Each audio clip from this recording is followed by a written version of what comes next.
会是有权威性的各国经营维护。任何恃强凌弱、巧取豪夺，都是对国际关系基本准则的粗暴践踏。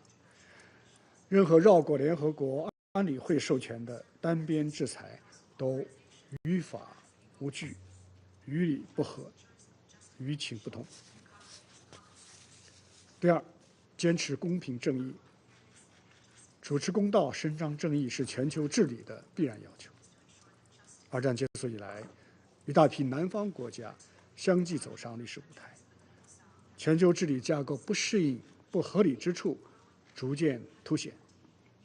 新形势下，国际事务不应再由少数国家垄断，南方国家有权提出并维护自身的正当利益。发展成果也不应再由少数国家独占，各国人民都有过上幸福生活的权利。联合国安理会的改革要坚持民主协商，提高发展中国家，特别是非洲国家的代表性和发言权，切实纠正历史不公。第三，坚持团结协作。促进国际合作是联合国宪章重要宗旨，也是完善全球治理的必由之路。我们要秉持共商共建共享原则，以协作取代对抗，以共赢防止多输，以大团结破击小圈子。不能坐视多边机构因为会员国无法合作而失能失效。联合国安理会更应超越狭隘的地缘政治考量，秉持团结合作精神，履行好联合国宪章赋予的职责，更好地维护国际和平和安全。第四，坚持行动导向。完善全球治理不是说出来的，而是干出来的。面对绵延不断的战火，面对无辜生命的逝去，面对新兴技术的挑战，联合国机构不能空喊口号，而要解决问题。去年9月，联合国未来峰会成功通过未来契约，现在要做好协同落实，把路线图转化为施工图，把美好愿望转化为丰富实践。中东局势依然紧张脆弱，加沙和约旦河西岸都是巴勒斯坦人民的家园，不是政治交易的筹码。8人之8是加沙战后治理必须遵循的重要原则。要坚持2国方案，推动巴勒斯坦问题得到全面、公正、持久解决，实现中东地区的长治久安。乌克兰危机延宕即将超过3年，近期寻求对话谈判的趋势在上升。中国从危机发生后就倡导政治解决，坚持劝和促谈。我们支持一切有利于和谈的努力。中方将继续以习近平主席提出的4点主张为遵循，会同各国，尤其是全球南方国家，发出更多客观、公正、理性的声音，为止战汇聚共识，为和平铺路架桥。秘书长先生、各位同事，80年前，中国代表第一个在联合国宪章上郑重签字，用中国毛笔书写了世界历史浓墨重彩的一页。自中华人民共和国恢复在联合国合法席位以来，我们一以贯之，不断为全球治理做出中国贡献。中国国家主席习近平提出的构建人类命运共同体理念和全球发展倡议、全球安全倡议、全球文明倡议，就是为改革完善全球治理提供的中国方案。我们追求和平安全的全球治理。作为在和平与安全问题上记录最好的大国，中国坚持走和平发展道路，坚持以和平手段解决争端分歧，坚持为推动热点问题的解决发挥建设性作用。中国的蓝葵已经成为联合国维和行动的关键力量，为世界和平点亮希望。我们推进共同发展的全球治理。作为世界最大的发展中国家，中国聚精会神推进高质量发展，坚定不移扩大高水平开放，已经成为150多个国家和地区的主要贸易伙伴。中国倡导普惠包容的经济全球化，推动高质量共建“一带一路”，为促进各国繁荣发展做出重要贡献。我们倡导开放包容的全球治理。作为历史悠久的文明古国，我们素来信奉和而不同、兼收并蓄，尊重文明多样性，弘扬全人类共同价值，以宽广胸怀推动不同文明交流对话、和平共处、和谐共生，为人类文明和进步注入新的活力。我们践行多边合作的全球治理。作为联合国创始成员国，中国带头践行真正的多边主义，迄今已加入几乎所有普遍性的政府间国际组织和600多项国际公约及修正案，支持联合国在国际事务当中发挥核心作用，不断为联合国事业添砖加瓦。秘书长先生，各位同事，新时代的中国正在昂首阔步走在中国式现代化的光明大道上。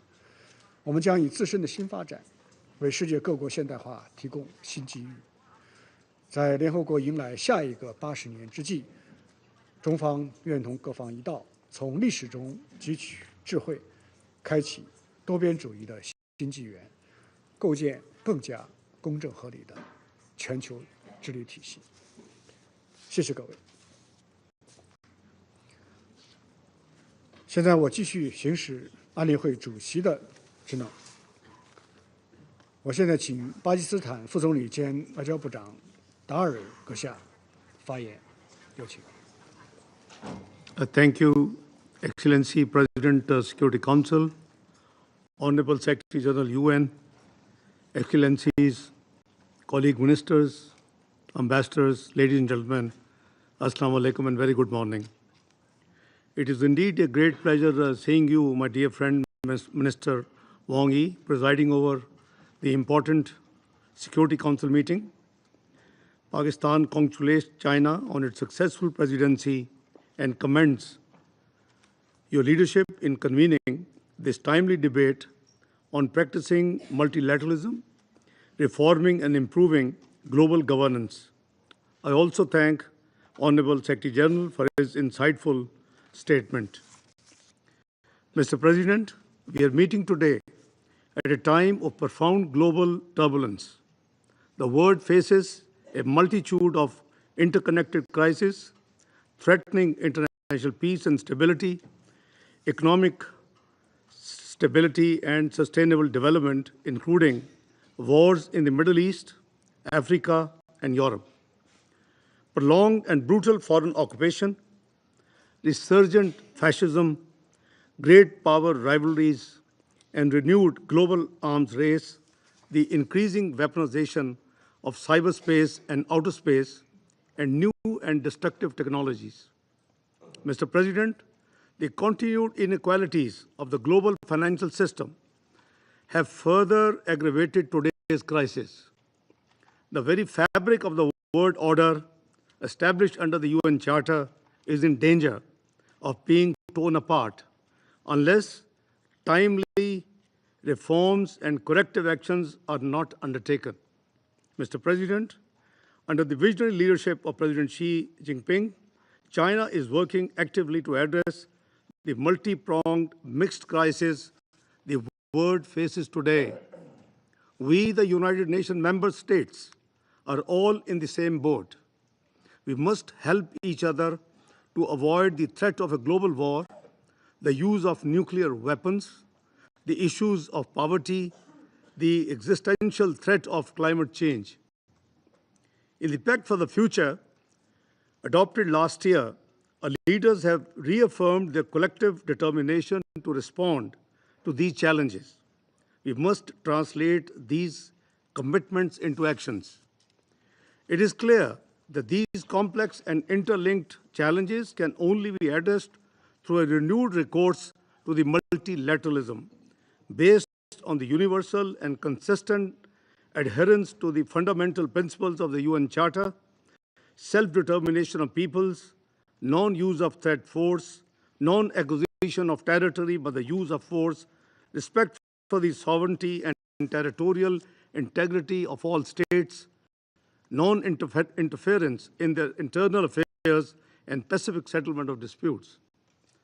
Mr. President, nowhere is our failure to uphold the Charter and its principles more evident than in the ongoing tragedy in Palestine. In the vicious military aggression in Gaza, the mass killings of civilians, mostly women and children, in the systematic violations of fundamental human rights, international law, and international humanitarian law. Mr. President, after witnessing 15 months of unimaginable suffering in Gaza, the ceasefire agreement between Hamas and Israel announced on 15th of January 2025 offers a glimmer of hope.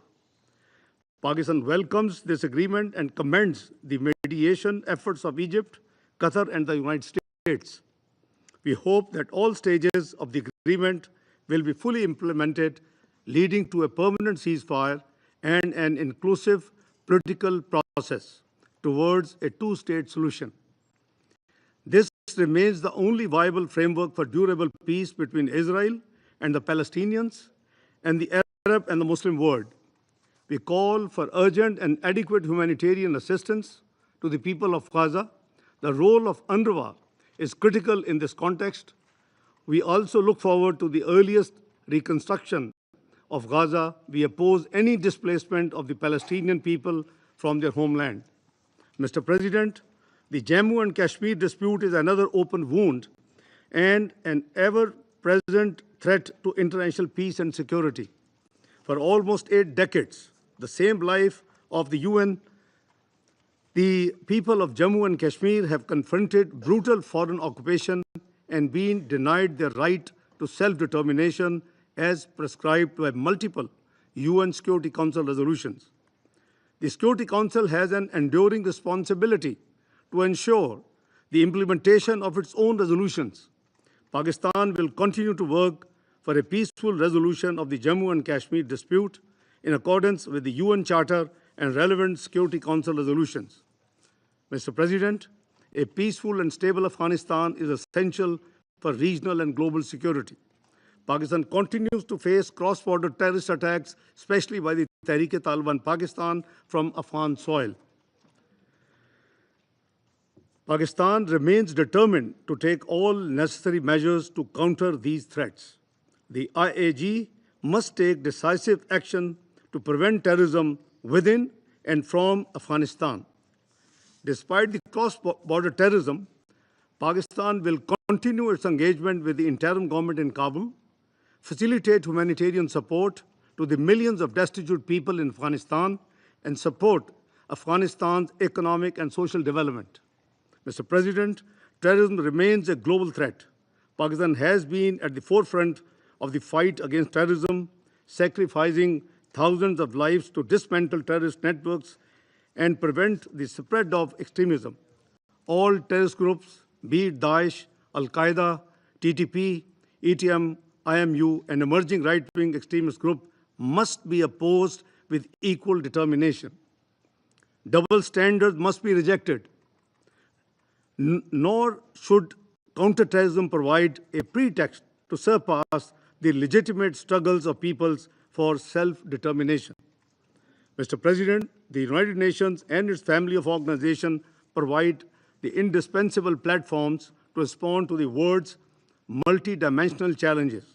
So far, the United Nations has not been enabled to achieve its full potential. The structures of the UN should be strengthened, not dismantled. This can be achieved through mutual respect and comprehensive cooperation. Mr. President, To address the challenges of the 21st century, we must reaffirm our commitment to multilateralism and undertake comprehensive reforms of the global governance architecture, refine and reinforce multilateralism to deliver optimum outcomes. No country should presume to have greater stature or influence on others. Respect for justice and equity is an essential precondition for peace and harmony among nations. To this end, Pakistan proposes the following. First, the Pact for the Future promises stronger international action for peace and security. Member states must fulfill their obligations under Article 25 of the Charter by implementing the Security Council's decisions. We must adopt a policy of zero tolerance for violations of the UN Charter. The Security Council should promote peaceful settlement of disputes, resolve and not merely manage conflicts. The Council should adopt a global confidence-building measures to prevent conflicts, ease tensions, and foster cooperation. Second, the UN Security Council must become more democratic, representative, and accountable. The small and medium states, which form the vast majority of the UN members, must be fully and adequately represented on the Security Council. Adding new permanent members would violate the principle of sovereignty and sovereign equality, make the Council even less representative, and exacerbate the prospects of paralysis in the Security Council. Third, the General Assembly, as world's most representative body, must play a greater role in global decision-making. Its mandates and resolution must be respected, and its effectiveness and efficiency enhanced. Fourth, global financial and economic governance must be made more actionable and democratic. The current system is unjust, favoring the rich while trapping developing nations in a cycle of poverty and debt. We call for reforms of the IMF and World Bank to ensure adequate and concessional development financing, debt relief, and allocation of special drawing rights. Fifth and last, the rapid advancement of science and technology, especially artificial intelligence, poses new challenges. International regulations are urgently needed to ensure these technologies serve peaceful and beneficial purposes and do not deepen global inequalities and do not intensify the threats to peace and security. Mr. President, the world order envisioned in the UN Charter must be strengthened. A just, peaceful, and prosperous world requires a strong, effective, and truly representative multilateral system, one that upholds the UN Charter, defends human rights, and ensures equitable development for all. I thank you. 谢谢达尔副总理、兼外长阁下。我现在请索马里外交与国际合作部长菲吉阁下发言，有请。 بسم الله الرحمن الرحيم. أصحاب السعادة والمعالي، سعادة الأمين العام للأمم المتحدة والسيد الرئيس السيد وان يي عضو المكتب السياسي للجنة المركزية للحزب الشيوعي ووزير الخارجية لجمهورية الصين الشعبية. في البداية أتوجه بخالص الشكر والتقدير للرئاسة الصينية لمجلس الأمن في هذا الشهر وعلى دعوتكم عقد هذا النقاش المفتوح والمهم لمجلس الأمن حول الحفاظ على التعددية وإصلاح وتحسين الحوكمة العالمية. إن القيادة الصينية في طرح هذا الموضوع المحوري في مقدمة مناقشاتنا تعكس التزام جمهورية الصين الشعبية الراسخ ودورها الحيوي في دعم وتعزيز النظام الدولي متعدد الأطراف. السيد الرئيس، تنعقد جلستنا اليوم في وقت عصيب يواجه فيه النظام الدولي تحديات كبيرة، حيث تتعرض التعددية لخطر حقيقي مما يضع الأمم المتحدة والمبادئ التي تأسست عليها أمام اختبار حاسم في ظل تنامي التوجهات الإلحادية والأفكار القومية المتطرفة. نجد أن الجهود الأممية التي تحققت بفضل الإيمان بالتعددية تتعرض للتهديد. قبل 8 عقود أدرك القادة المؤسسون للأمم المتحدة أن العالم لا يمكن أن يزدهر وتنعم أي دولة بالسلام والاستقرار ما دام الاستقطاب والصراعات هي المحرك الأساسي. لذا كان إيمانهم بالتعددية واضحاً، وهو ما انعكس في ميثاق الأمم المتحدة وتعهدهم بإنقاذ الأجيال القادمة من ويلات الحروب والعمل على تعزيز التعاون والحفاظ على السلم الدولي. السيد الرئيس، في ظل المشهد الحالي القاتم الذي يعيشه المجتمع الدولي اليوم، تتجلى الحاجة الملحة لتطوير مؤسساتنا والعمل سوياً بروح جماعية لمواجهة التحديات غير المسبوقة التي نواجهها. هذه التحديات لا تقتصر فقط على تنامي الصراعات في العديد من مناطق العالم، بل تشمل أيضاً القضايا البيئية والصحية والاقتصادية وحقوق الإنسان. ومن هنا يأتي ضرورة العمل الجماعي لتحسين وتطوير هيكل الحوكمة العالمية. فالتاريخ أثبت أنه لا يمكن لدولة أن تزدهر بينما يرزح الآخرون تحت وطأة الحروب والانقسامات. ولا شك أن التعددية هي جوهر ميثاق الأمم المتحدة، فقد قامت المنظمة على مبادئ أساسية تهدف إلى الحفاظ على الأمن الدولي وتعزيز التعاون بين الدول وتحقيق العدالة الاجتماعية والاقتصادية. ولذا فإن التحديات الحالية تتطلب استجابة منسقة ليس فقط على المستوى العالمي بل على مستوى المؤسسات الدولية أيضاً، مع إشراك كافة الأطراف في تحسين الوضع داخل المجتمعات المحلية. في هذه اللحظات الحاسمة من التاريخ تتوجه أنظار شعوب العالم إلى مجلس الأمن بصفته الجهاز المسؤول عن الحفاظ على الأمن والسلم الدولي.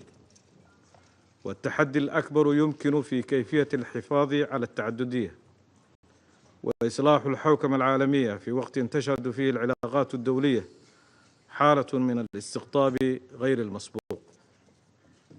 السيد الرئيس، تؤمن الصومال بأن هناك مساراً واضحاً نحو الإصلاح يبدأ بتعزيز التعاون متعدد الأطراف وتحديث الهياكل المؤسساتية لضمان فعالية أكبر في مواجهة التحديات الراهنة. وينبغي أن يكون ميثاق الأمم المتحدة في قلب عملية الإصلاح، على أن تظل المبادئ التي تأسست عليها المنظمة عام 1945 هي الأساس المتين لأي تغييرات.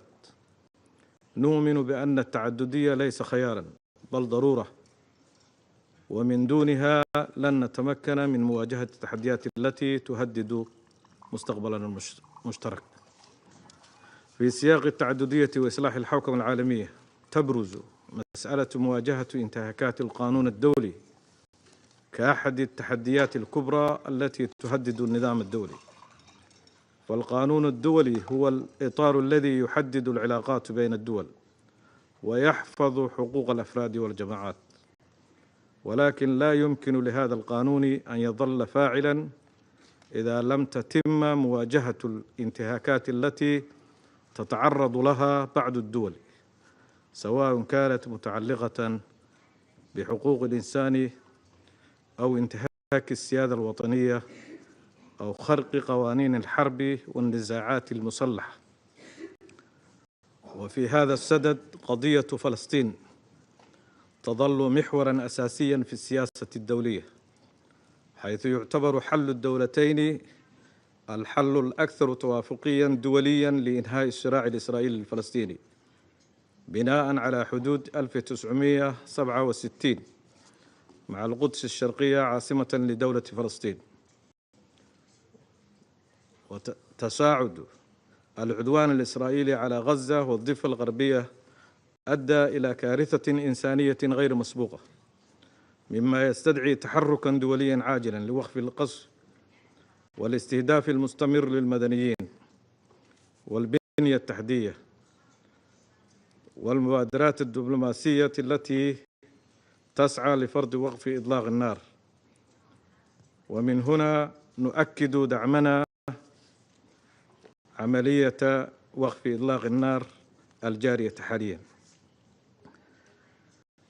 السيد الرئيس، وفي ضوء التحديات المتزايدة التي نواجهها، أود أن أطرح مجموعة من المقترحات التي من شأنها أن تساعد في الحفاظ على التعددية وإصلاح الحوكمة العالمية وتحسينها. أولاً، تعزيز الدبلوماسية الوقائية.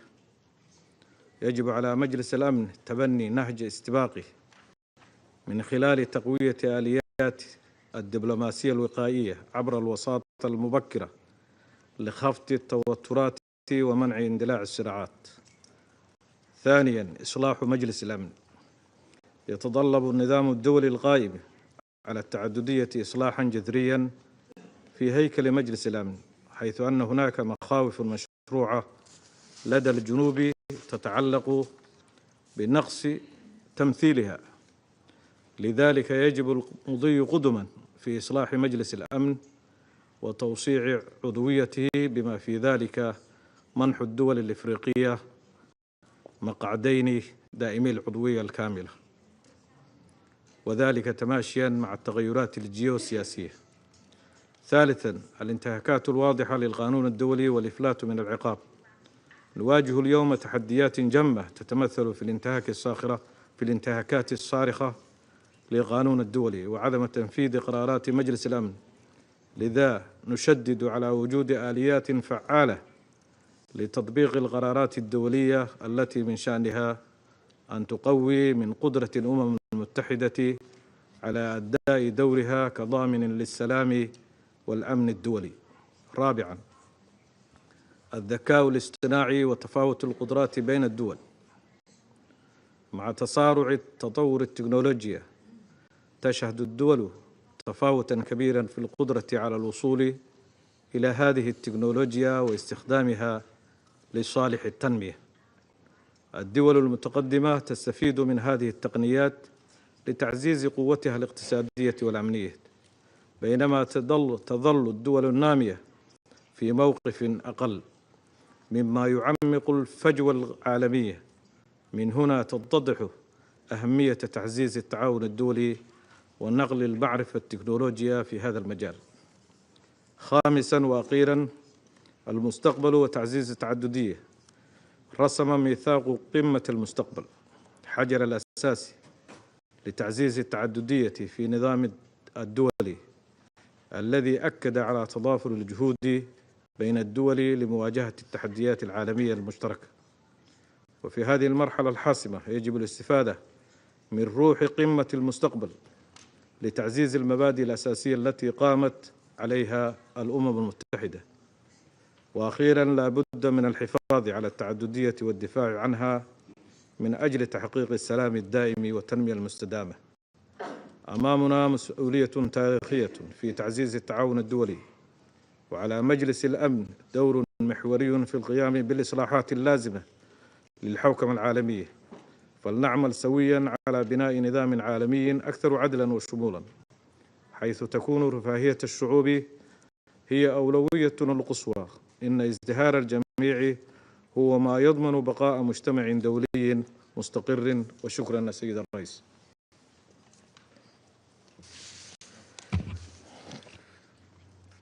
谢谢飞机外长阁下。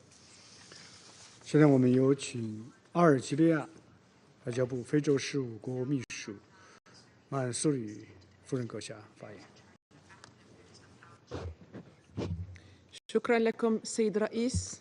معالي السيد وانغي وزير الشؤون الخارجية لجمهورية الصين الشعبية، أود في البداية أن أغتنم هذه الفرصة لتهنئتكم على قيادتكم الحكيمة لأعمال مجلس الأمن خلال الشهر الجاري.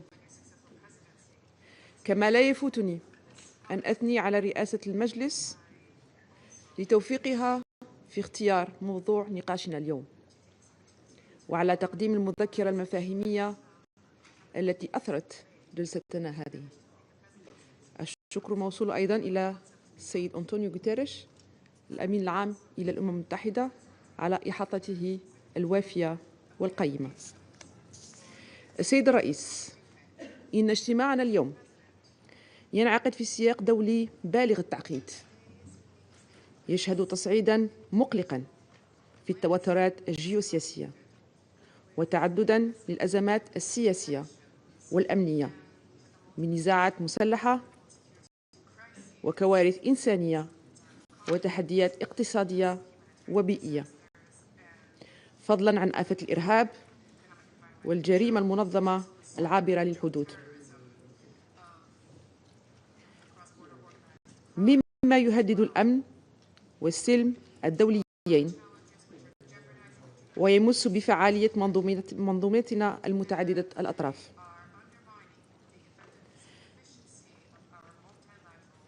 هذه التحديات تترافق مع انتهاكات متزايدة لقواعد القانون الدولي وميثاق الأمم المتحدة،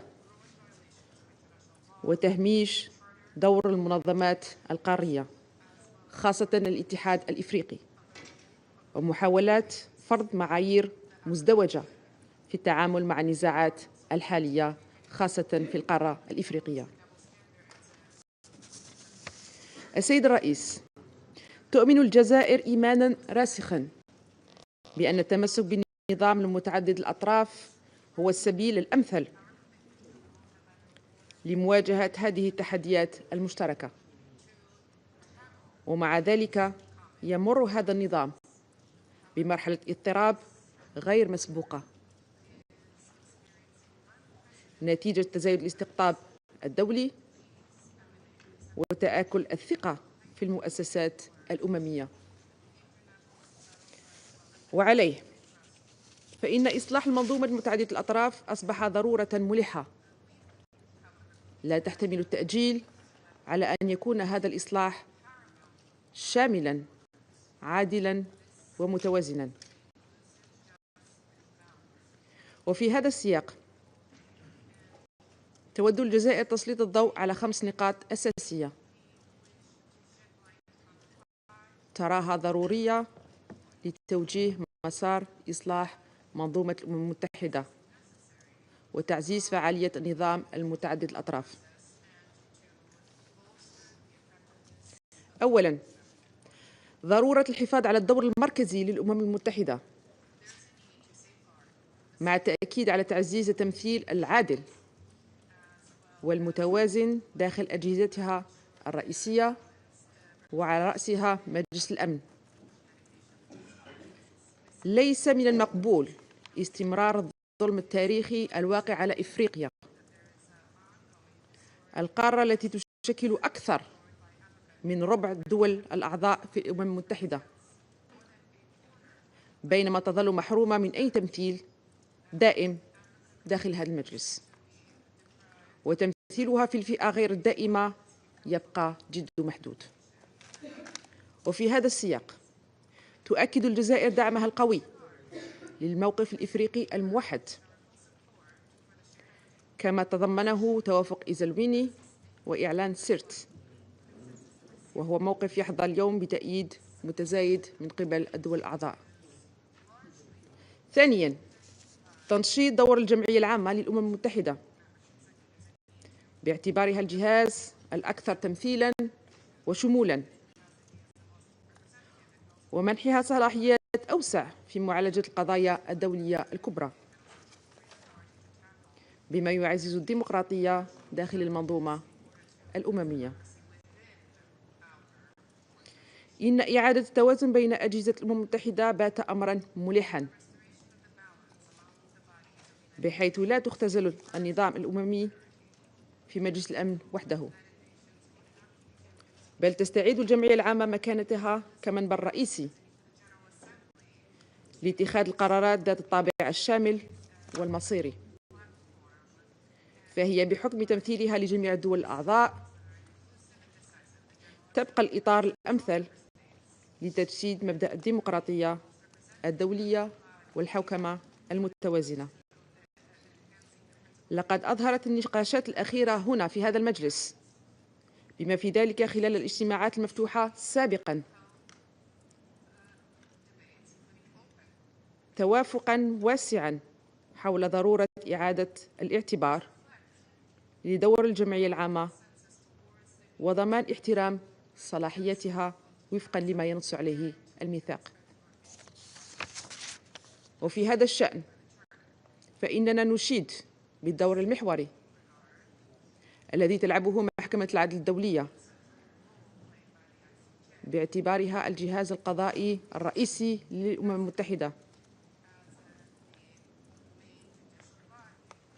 في الوقاية من نشوب النزاعات الدولية وتسويتها بطرق السلمية. ولا يسعنا في هذا السياق إلا أن نثني على الدور البارز الذي قدمت به المحكمة في تحقيق العدالة وتعزيز سيادة القانون من أجل إنصاف الشعب الفلسطيني،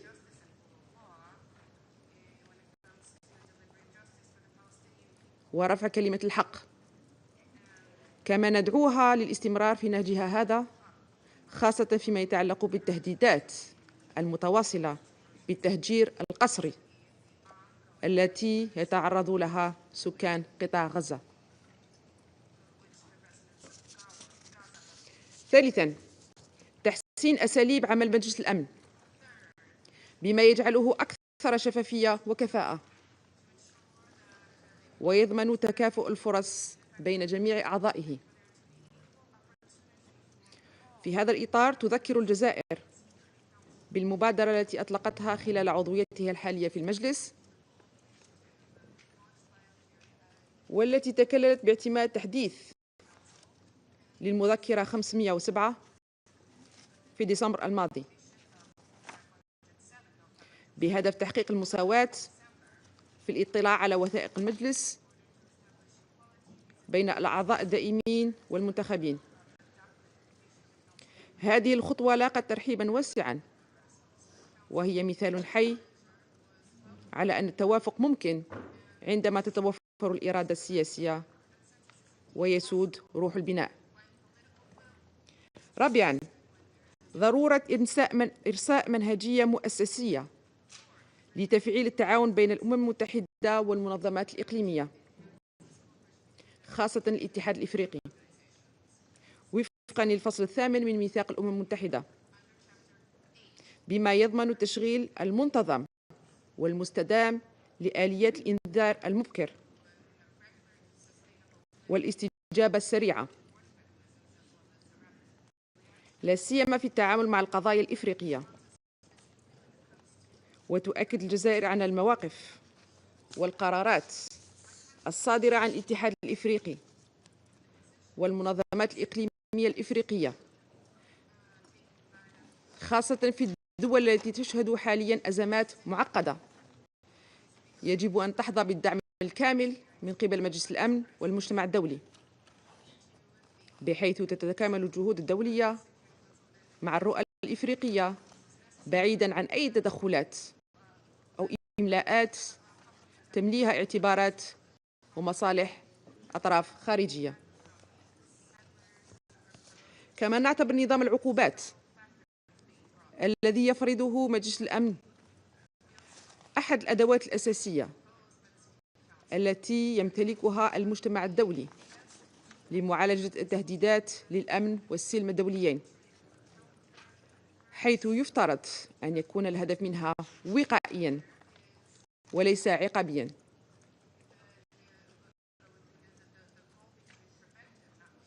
ومع ذلك يجب أن يتم تطبيق نظام العقوبات بحذر مع التركيز على الوقاية من الأزمات قبل تفاقمها، حيث أن العقوبات غير المدروسة قد تؤدي إلى تفاقم الأوضاع الإنسانية وزيادة معاناة الشعوب والمدنيين، مما يتعارض مع المبادئ الأساسية لحقوق الإنسان. وفي سياق تعزيز تعاون متعدد الأطراف، يجب أن نعيد النظر في كيفية تصميم وتنفيذ نظام العقوبات بحيث يرتكز أكثر على عنصر الوقاية. ينبغي أن تكون العقوبات مدعومة بجهودات دبلوماسية فعالة تهدف إلى حل النزاعات وتحقيق السلام، مما يضمن عدم تحول هذه التدابير إلى عقوبات قاسية ضد الشعوب والتي قد تؤدي إلى انتهاكات صارمة لحقوق الإنسان. ويتطلب ذلك تعزيز التنسيق بين الدول الأعضاء في مجلس الأمن وتفعيل آليات الحوار والتفاوض بهدف بناء الثقة ومنع النزاعات قبل أن تتطور وتتفاقم. إن تعزيز نظام متعدد الأطراف يتطلب منا التفكير في بدائل أكثر فعالية تعزز من الاستقرار وتعمل على تحقيق العدالة، مما يسهم في بناء عالم أكثر سلاماً وتعاوناً. خامساً، ضرورة تعبئة الموارد المالية اللازمة وتفعيل قنوات التمويل المستدام لدعم الدبلوماسية الوقائية وآلية الإنذار المبكر والاستجابة السريعة في إفريقيا، بما يعزز قدرات الدول الإفريقية على مواجهة التحديات الأمنية والإنسانية ويدعم الديناميكيات الوطنية والقارية لتطوير هذه الآليات.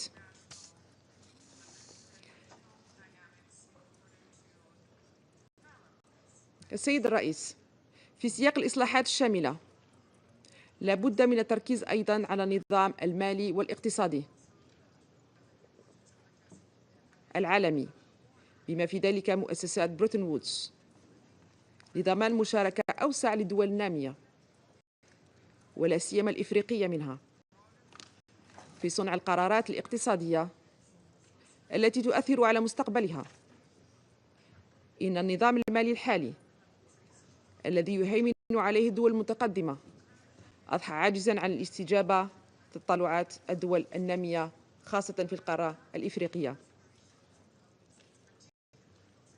في هذا الصدد نؤكد على ضرورة توفير آليات تمويل مرنة ومستدامة لصالح البلدان الإفريقية، مع العمل على إلغاء أو تخفيف أعباء الديون التي تثقل كاهلها، باعتبار ذلك شرطاً أساسياً لتمكينها من تنفيذ أجندات التنمية الوطنية والقارية. كما ندعو إلى إصلاح النظام التجاري العالمي بما يضمن تكافؤ الفرص للمنتجات الإفريقية في الأسواق الدولية ويسهم في دمج اقتصاديات الدول النامية بصفة عادلة في الاقتصاد العالمي. إن انضمام الاتحاد الإفريقي إلى مجموعة العشرين وتولي دولة إفريقية رئاسته هذا العام دولة جنوب إفريقيا الشقيقة يمثل فرصة أخرى لدعم دول الجنوب عموماً ولإفريقيا خصوصاً للعب دور أكبر في الحوكمة السياسية والاقتصادية المتعددة الأطراف. السيد الرئيس، إن الهوة المتزايدة في مجال الذكاء الاصطناعي بين دول الشمال ودول الجنوب تعد مصدر قلق. إن تكنولوجيا الذكاء الاصطناعي ليست مسألة خوارزميات معقدة فحسب، إنها تتعلق أيضاً بأمن الدول وبالحق المقدس في حماية سيادتها. إن المشهد الحالي لتكنولوجيات الذكاء الاصطناعي يعاني من فراغ تنظيمي وتشريعي رهيب، وهو ما يعرض دولنا لتهديدات جديدة لا توقفها حدود. ولذا يجب على المجموعة الدولية أن تعمل جاهدة بغية الوقاية والحد من أي مخاطر تنجم عن الانتشار والتطور غير المقنن وغير المنظم لهكذا تكنولوجيات. السيد الرئيس، في الختام، إن مستقبل عالمنا يخصنا جميعا دون استثناء، لذلك يتعين علينا حمايته والحفاظ على رفاهيته للأجيال الحالية والمستقبلية. وعلينا جميعا، كما أكده في العديد من المناسبات رئيس الجمهورية الجزائرية السيد عبد المجيد تبون، وأقتبس: العمل بدون هوادة من أجل تجاوز منطق تسيير الأزمات وإدارتها، بل اعتماد مقاربات ترتكز على الحلول النهائية للمشاكل والأزمات من خلال معالجة أسبابها الجذرية. نهاية الاقتباس. إن الاجتماعات المبرمجة خلال هذا العام، ومنها القمة المقبلة للتنمية الاجتماعية ومؤتمر تمويل التنمية ومراجعة هيكل بناء السلم التابع للأمم المتحدة، تشكل كلها فرصاً لتجديد وتدعيم النظام متعدد الأطراف. سنبقى نتطلع إلى عالم يعمه السلام والاستقرار ويسوده الأمن والازدهار، حيث تتحقق رفاهية الشعوب تحت مظلة الأمم المتحدة، ولتكن الإرادات مخلصة والعزائم ثابتة متحدة في هدف مشترك يسعى لتحقيق تطلعات شعوبنا المشروعة، ويعزز من تعاوننا المستدام لتحقيق مستقبل أفضل للأجيال القادمة. وأشكركم على حسن الاستماع.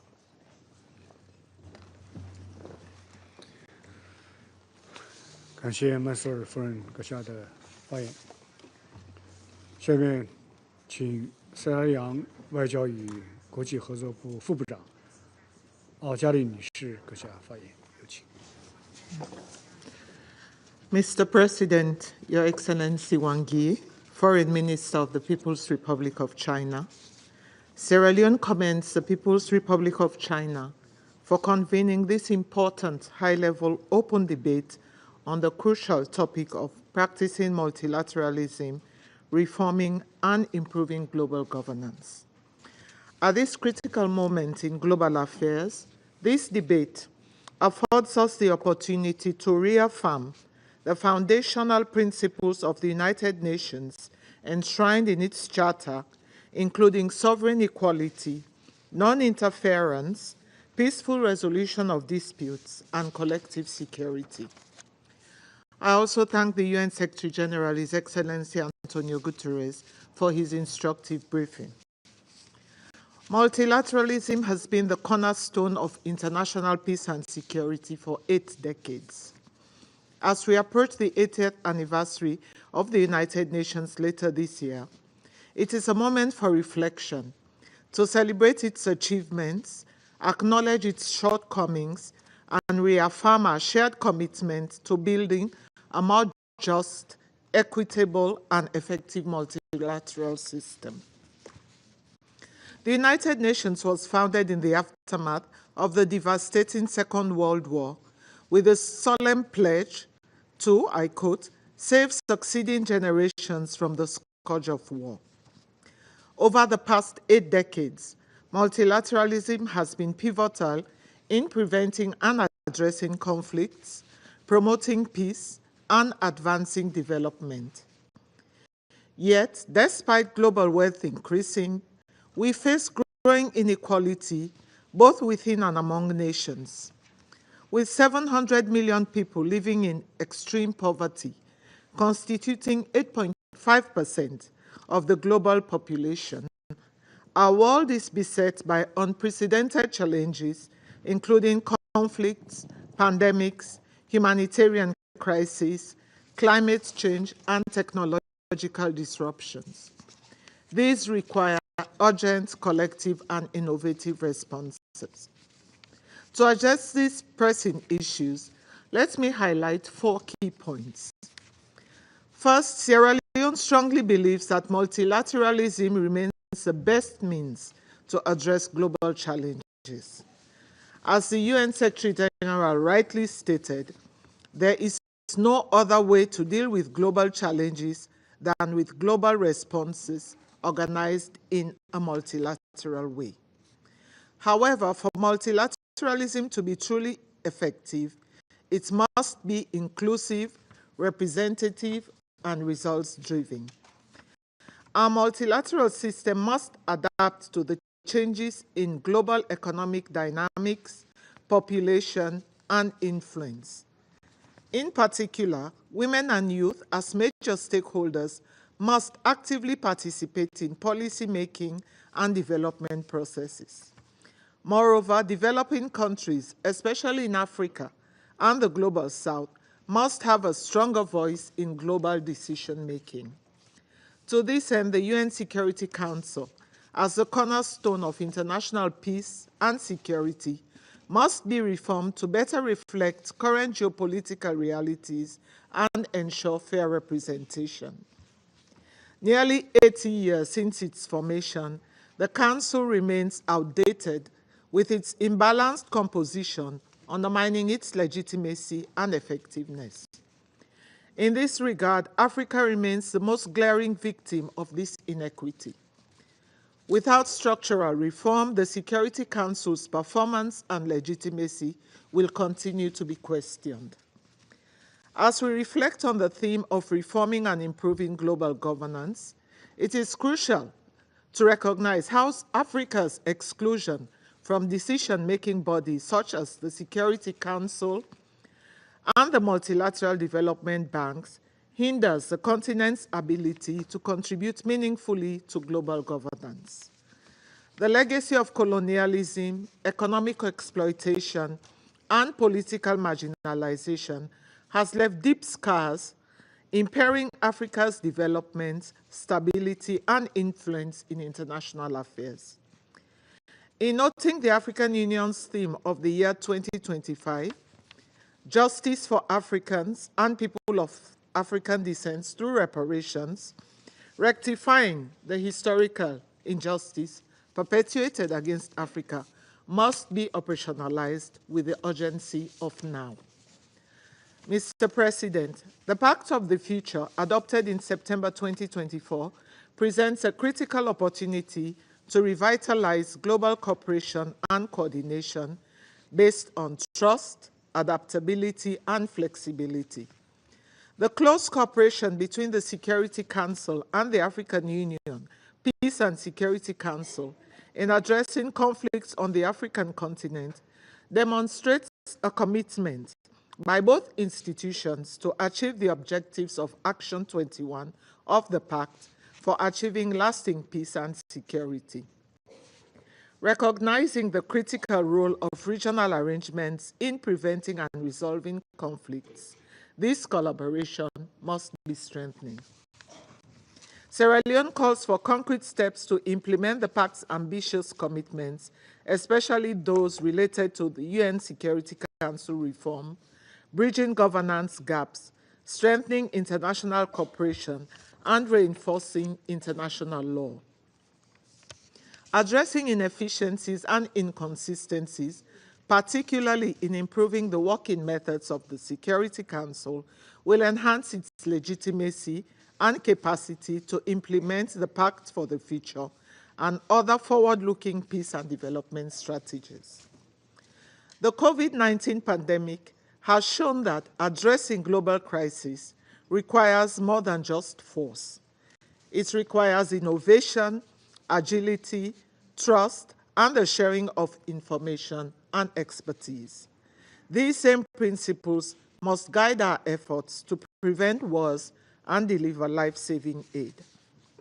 Mr. President, secondly, the erosion of the rules-based system threatens global stability. At a time when unilateralism, protectionism, and disregard for international norms are on the rise, the role of international law in maintaining peace and security cannot be overstated. We must reaffirm our collective commitment to the principles of the UN Charter and upholding international law. A fair and consistent application of international law is essential to uphold the credibility of the global governance system and ensure peaceful coexistence. The Security Council must lead by example in upholding international law. The Council's resolutions must be implemented effectively and consistently, and international agreements and rules must be adhered to without selectivity, partiality, or double standards. To further strengthen multilateralism through international law, we encourage member states to utilize international judicial mechanisms as tools to address shared global concerns and disputes. In other words, judicial settlement of disputes, which gives significant expression to Article 2, number 3 and 33 of the UN Charter. Third, the challenges of the 21st century extend beyond traditional security threats. Non-traditional security issues, including climate change, artificial intelligence, cybersecurity, terrorism, and food insecurity, demand urgent and innovative global responses. These crises disproportionately affect developing nations, exacerbating their vulnerabilities. To address this, we must enhance capacity building, foster information sharing and technology transfer, and strengthen international cooperation to ensure no country is left behind. Fourth, the digital divide remains a critical challenge in our quest for equitable global governance. Many developing countries lack the infrastructure and resources to leverage technological advancement and digital transformation. Sierra Leone urges the international community to support initiatives that promote technological capacity building, digital inclusion, and fair access to global supply chains, ensuring that all nations can fully participate in the global economy. Mr. President, strengthening the role of the UN and Security Council requires unity, not division. We must set aside geopolitical rivalries and embrace dialogue, cooperation, and collective problem solving. Despite the varying socio-economic and political conditions of our countries, the scale and transnational nature of many global issues demand collective action. In these instances, multilateral frameworks are indispensable in preventing catastrophic consequences. The tools available to us have largely maintained a rules-based multilateral system. By improving these tools, we can better serve humanity. This includes strengthening resolution and peacekeeping mandates for clearer, more responsive and contextually relevant action, enhancing collaboration with regional entities to ensure faster and more agile responses to crises, promoting comprehensive peace and development strategies, and bolstering accountability mechanisms for human rights violations. In conclusion, Mr. President, Sierra Leone urges all member states to recommit to the core principles of the UN Charter and work towards a Security Council that is responsive, representative, and accountable to all nations. We reaffirm our unwavering commitment to multilateralism as the most effective framework to address global challenges. Sierra Leone stands ready to contribute to meaningful reforms that will enhance global governance, uphold the international rule of law, and promote a just, peaceful, and prosperous world for all. I thank you. 感谢阿加勒女士阁下。下面请圭亚那的代表发言。Thank you, Mr. President, Your Excellency Foreign Minister Wang Yi, and welcome to the Security Council. I also welcome the distinguished ministers and high-level officials in today's meeting, and thank Secretary General Antonio Guterres for his briefing. Mr. President, Guyana thanks China for convening this most relevant and timely debate on practicing multilateralism, reforming and improving global governance. It offers the opportunity not only for collective reflection, but perhaps more importantly, a frank discussion on how we rejuvenate multilateralism and address the deficits in global governance. Mr. President, there have been seminal moments in history where the world came together across geopolitical divides to put people and planet first. If we look at the driving factors of those moments, we will inevitably find that terrible events had, in each instance, reminded countries that multilateralism and international cooperation are the best mechanisms for addressing global challenges. The foremost example is the formation of the United Nations almost 80 years ago. On the heels of 2 world wars, world leaders joined hands with the aim of saving succeeding generations from the scourge of war and crafted the United Nations Charter as the blueprint. The Charter continues to provide a solid foundation for collective global action, grounded in the understanding that peace and security, development and human rights are interdependent, and that respect for international law and justice are indispensable to achieving these objectives. So too is the need to ensure that solidarity, inclusion, and the objective of leaving no one behind are demonstrated by concrete action. Mr. President, Excellencies, it is the translation from commitments to action where multilateralism has largely not delivered in recent decades.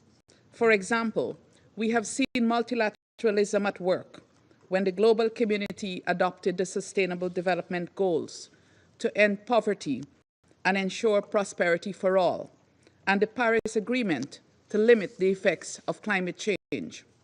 However, implementation is stymied by the lack of political will and inadequate financing, coupled with a global financial system that is skewed against countries that are most vulnerable and in need. A system that is not only unrepresentative, but also unfair and unjust. Reform of the international financial architecture is urgent and must no longer be ignored. An investment in development is an investment in peace and security.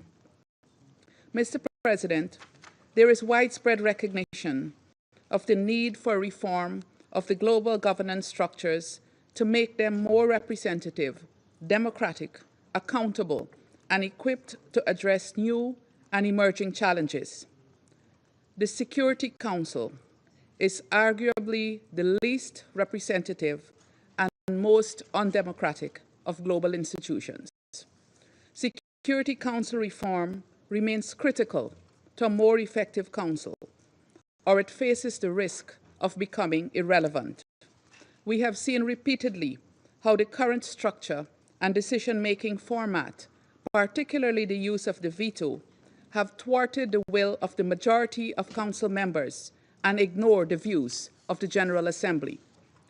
But even as we pursue reform, as the foremost body entrusted with the maintenance of international peace and security, the Council must deliver on its responsibilities now.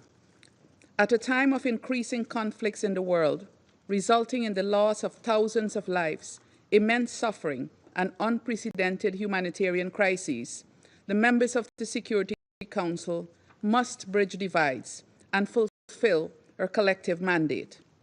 There must be greater consistency in applying the same standard across similar situations and implementation of resolutions. As the Council faces growing criticisms for inaction, greater efforts must be made to rebuild trust in it and genuine consideration given to the use of the tools available in the Charter to combat non-compliance. Mr. President, accountability and justice are crucial to the achievement of peace and security. The Security Council must speak with one voice in championing respect for international law, including international humanitarian law. While it is incumbent on all states to be exemplary in their adherence to the Charter, Council members should hold themselves to the highest standards of performance and accountability. They should not be among those undermining the judicial institutions of the United Nations, which is crucial in ensuring respect for the rule of law and promoting accountability. Mr. President, given the interlinkages in the challenges we face today, there must be a holistic approach. Narrowing development divides, overcoming poverty, increasing opportunity for young people, ensuring women's participation, promoting respect for human rights, and building democratic governance structures are all essential for the attainment of international peace and security. This Council cannot afford to act in a vacuum. It must bring into consideration the related issues of poverty, hunger, inequality, climate change, and the impact of new technologies. In closing, Mr. President, last September, our heads of state and government took a definitive step with the adoption of the Pact for the Future, committing to protecting the needs and interests of present and future generations and transforming global governance. We must now, together, implement the actions outlined in the Pact, recognizing that no state can overcome the challenges we face on its own. It is global solidarity, supported by strong global governance structures and a requisite political will, which will help us to achieve a world that is peaceful, inclusive, sustainable, and prosperous. I thank you. 圭亚那代表的发言，下面我请丹麦代表发言。Thank you, Mr. President.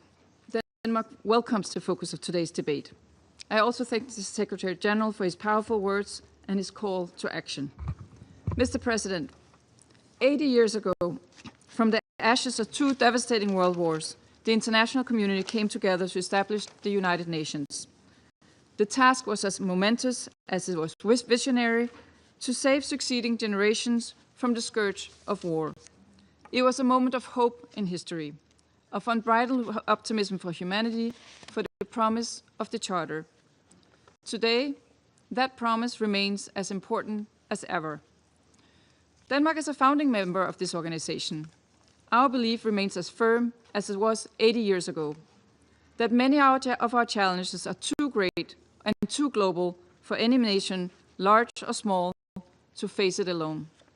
A strong and fair system, with the United Nations at its core and international law as its foundation, remains our best, indeed our only, option to address the multitude of threats and challenges we face.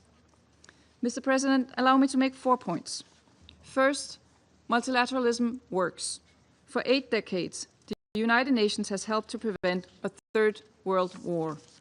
Together, we have created programs to reduce poverty and hunger, protect human rights, eradicate disease, increase access to education and healthcare, advance gender equality, and build sustainable peace. We have worked to expand and uphold international law and pursued accountability when international crimes have been committed. While much remains to be done, let me be clear. Denmark strongly supports this system and all that we have achieved, imperfect as it may be. Second, Mr. President, recent landmark agreements such as the Pact for the Future, the 2030 Agenda, and the Paris Agreement exemplify the potential of multilateralism at its best. But potential must be translated into impact. What is needed now is implementation. The Pact presents a bold vision for this multilateral system, including the Security Council. Around this table, it is our responsibility to act. We must not be afraid to rethink our tools, to adapt to changing realities. This is especially necessary for UN peace operations. Denmark firmly believes that UN peace operations remain indispensable for addressing conflicts and sustaining peace. For millions, the blue helmet represents hope in the darkest corners of conflict. But as the very nature of conflict evolves, so too must our response. To effectively address the complex security challenges of our time, more agile, adaptable, and responsive approaches are needed. This includes working across the whole peace continuum, from preventive measures and diplomacy to peacekeeping and post-conflict recovery. The Security Council should lead in advancing fresh thinking on how to ensure this. Mr. President, my third point. We cannot seriously tackle the issues facing multilateralism when the Security Council continues to operate in the reality of yesteryear. Excellencies, it is no longer 1945. The world needs a more representative Security Council, one which reflects the global diversity of the 21st century, one which addresses the historical injustice done to the African continent and ensures greater representation of developing countries across regions. As we push for fundamental reforms, we must also assess the actions and, tragically, inactions of the Council. Too often, this Council has been unable to alleviate immense suffering due to the veto. The veto should never stand in the way of action to prevent and end atrocity crimes. Fourth, Mr. President, underpinning all of these points, and indeed all of our collective action, must be an unwavering commitment to international law and the United Nations Charter. For Denmark, as a small country, this is our guiding star. Respect for the basic purposes and principles of the United Nations, including sovereign equality, territorial integrity, and political independence for all states, is indispensable to the cause of peace. It is the foundation for a world in which might does not make right. As we uphold these principles, the respect for human rights and international humanitarian law must be at the core. We must end cycles of impunity and ensure accountability for victims and survivors of international crisis. This should be accompanied by efforts to identify and address the root causes of conflict. While states bear the primary responsibility to protect their populations from atrocities, this Council has an important role to play in ensuring timely and decisive international action. Mr. President, to conclude, multilateralism is based on a fundamental willingness to work together, to understand the language, culture, and concern of others, and to find compromises. This is what the United Nations stand for. That is how we uphold the promise of the Charter. Count on Denmark's unwavering commitment to this goal. Thank you. 我感谢丹麦代表的发言，下面我请韩国代表发言。Thank you, Mr. President, for convening this important meeting. I thank the Secretary General for sharing his valuable insights. As we celebrate the 80th anniversary of the United Nations this year, we stand at a crossroads, proud of our achievements to date, yet also confronted with doubts in our common belief in multilateralism. Since the adoption of the UN Charter, member states have worked together to lay the foundation for a world free from the scourge of war, a world grounded in fundamental human rights, the rule of law, and sustainable development. Yet today, the multilateral architecture we have built is under immense pressure. For 3 years, Ukraine has suffered the devastating consequences of a military aggression in flagrant violation of the UN Charter by a permanent member of the Security Council. In Gaza, despite the efforts of the Security Council to reach consensus over the past 15 months, it has struggled to produce meaningful impacts on the ground, as the actual ceasefire was made possible by a few critically involved parties. Africa is also suffering from multiple security crises, including in the Democratic Republic of the Congo, Sudan, and the Sahel. They have escalated opportunistically amid the weakening of effective UN peace operations and the UN sanctions, both of which are critical tools in the UN efforts to maintain peace and security. The staggering human death tolls in all of these conflicts also calls into question the UN's role in protecting civilians and alleviating humanitarian suffering.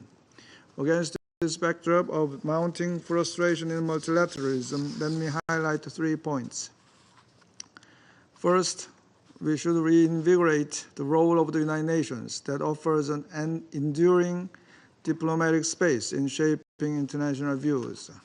It is extraordinary that 193 countries, with each of us at different stages of political and economic development, like-minded or even antagonistic, gather every day in this very building to discuss and try to solve current and future issues. This should not be taken for granted. Such a convening power of the United Nations is a driving engine of multilateralism, valuable to this very moment. For example, the adoption of the Pact for the Future last year, with its 56 action commitments, reaffirmed the international community's collective resolve for rejuvenated multilateralism. Second, the UN, particularly the Security Council, must become more creative and bolder. Though it may be difficult to avoid gridlock on issues where permanent members have divergent views, there are other areas that the Security Council can explore to fulfill its mandate and reinforce its institutional standing. For example, emerging security challenges must be given due attention, followed by more active deliberations. The rapid evolution of digital technologies, including artificial intelligence, has amplified global security risks, particularly when exploited by irresponsible actors such as North Korea. The proliferation of mis- and disinformation has further opened new platforms for manipulation, complicating tensions and conflicts. Likewise, climate change is intensifying global instability by heightening competition over resources. Geopolitical divides must not prevent us from addressing these urgent and new challenges. Third, we must defend and uphold the three pillars of the UN work, namely peace and security, development, and human rights. We believe that we simply cannot accomplish economic development and sustaining peace without justice, human rights, and democracy.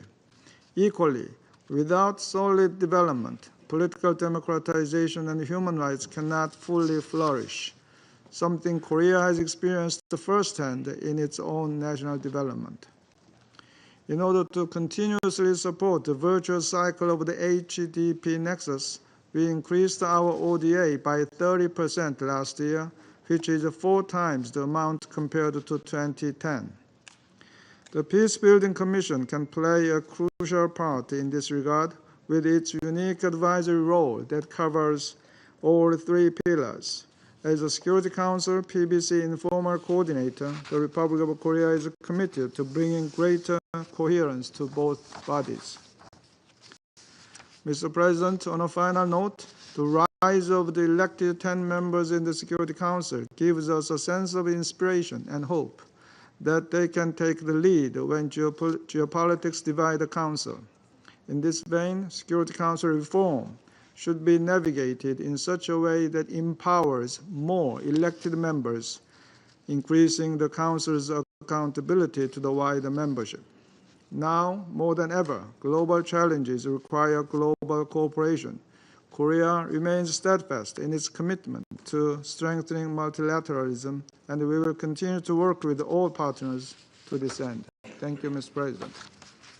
感谢韩国代表的发言。下面我请巴拿马代表发言。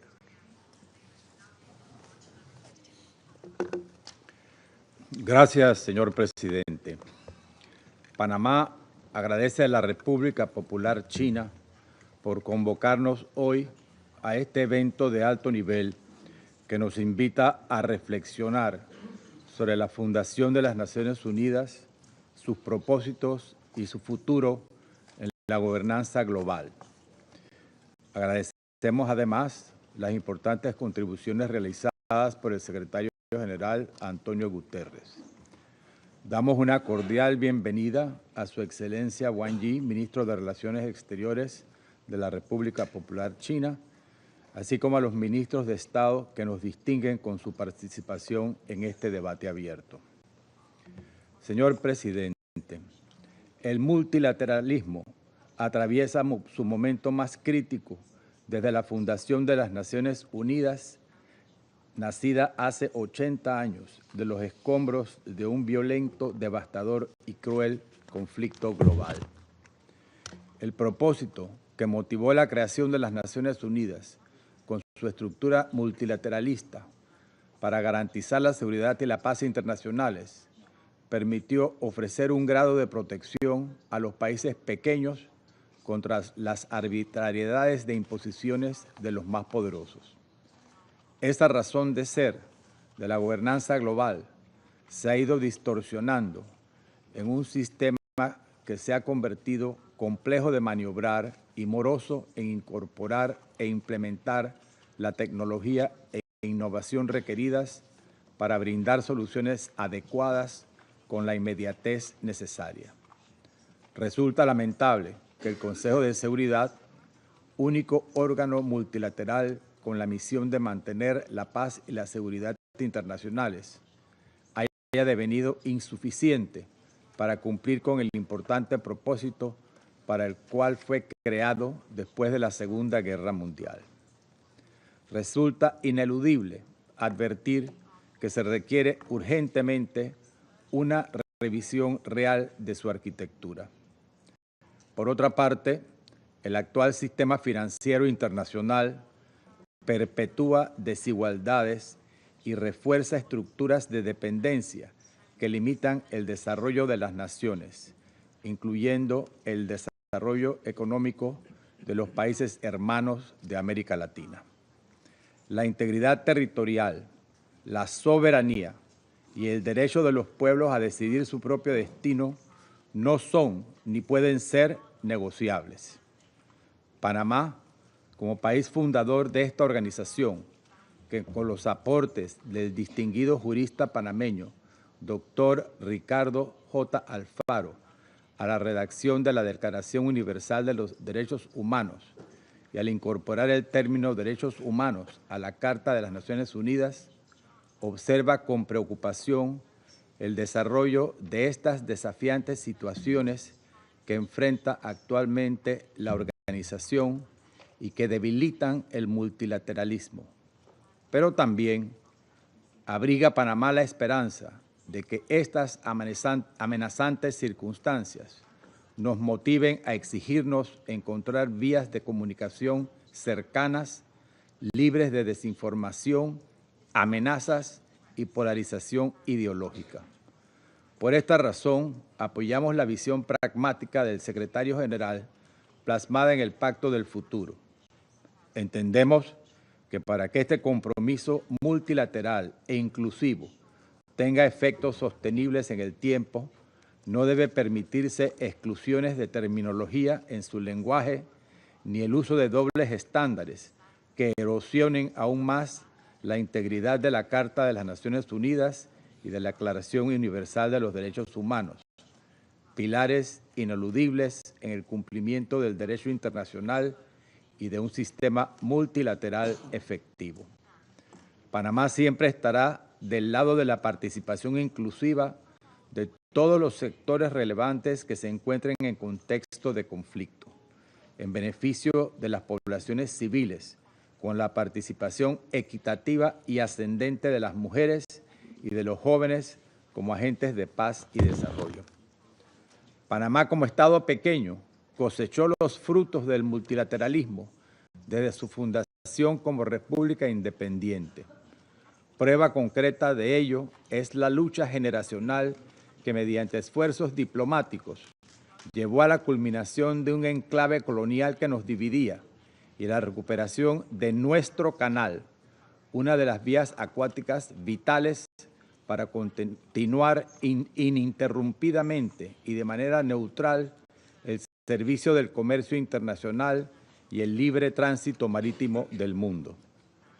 Fue en este Consejo, reunido en la ciudad de Panamá en 1973, cuando se internacionalizó la causa panameña, motivándose las partes a partir de ese momento trascendental a negociar tratados que pusieran fin a la presencia extranjera en nuestro territorio, garantizando el apoyo del mundo a nuestra soberanía plena e integridad territorial, un hito que 25 años después de la reversión del canal permite a los panameños el beneficio de un merecido crecimiento económico ejemplar en la región y en el mundo.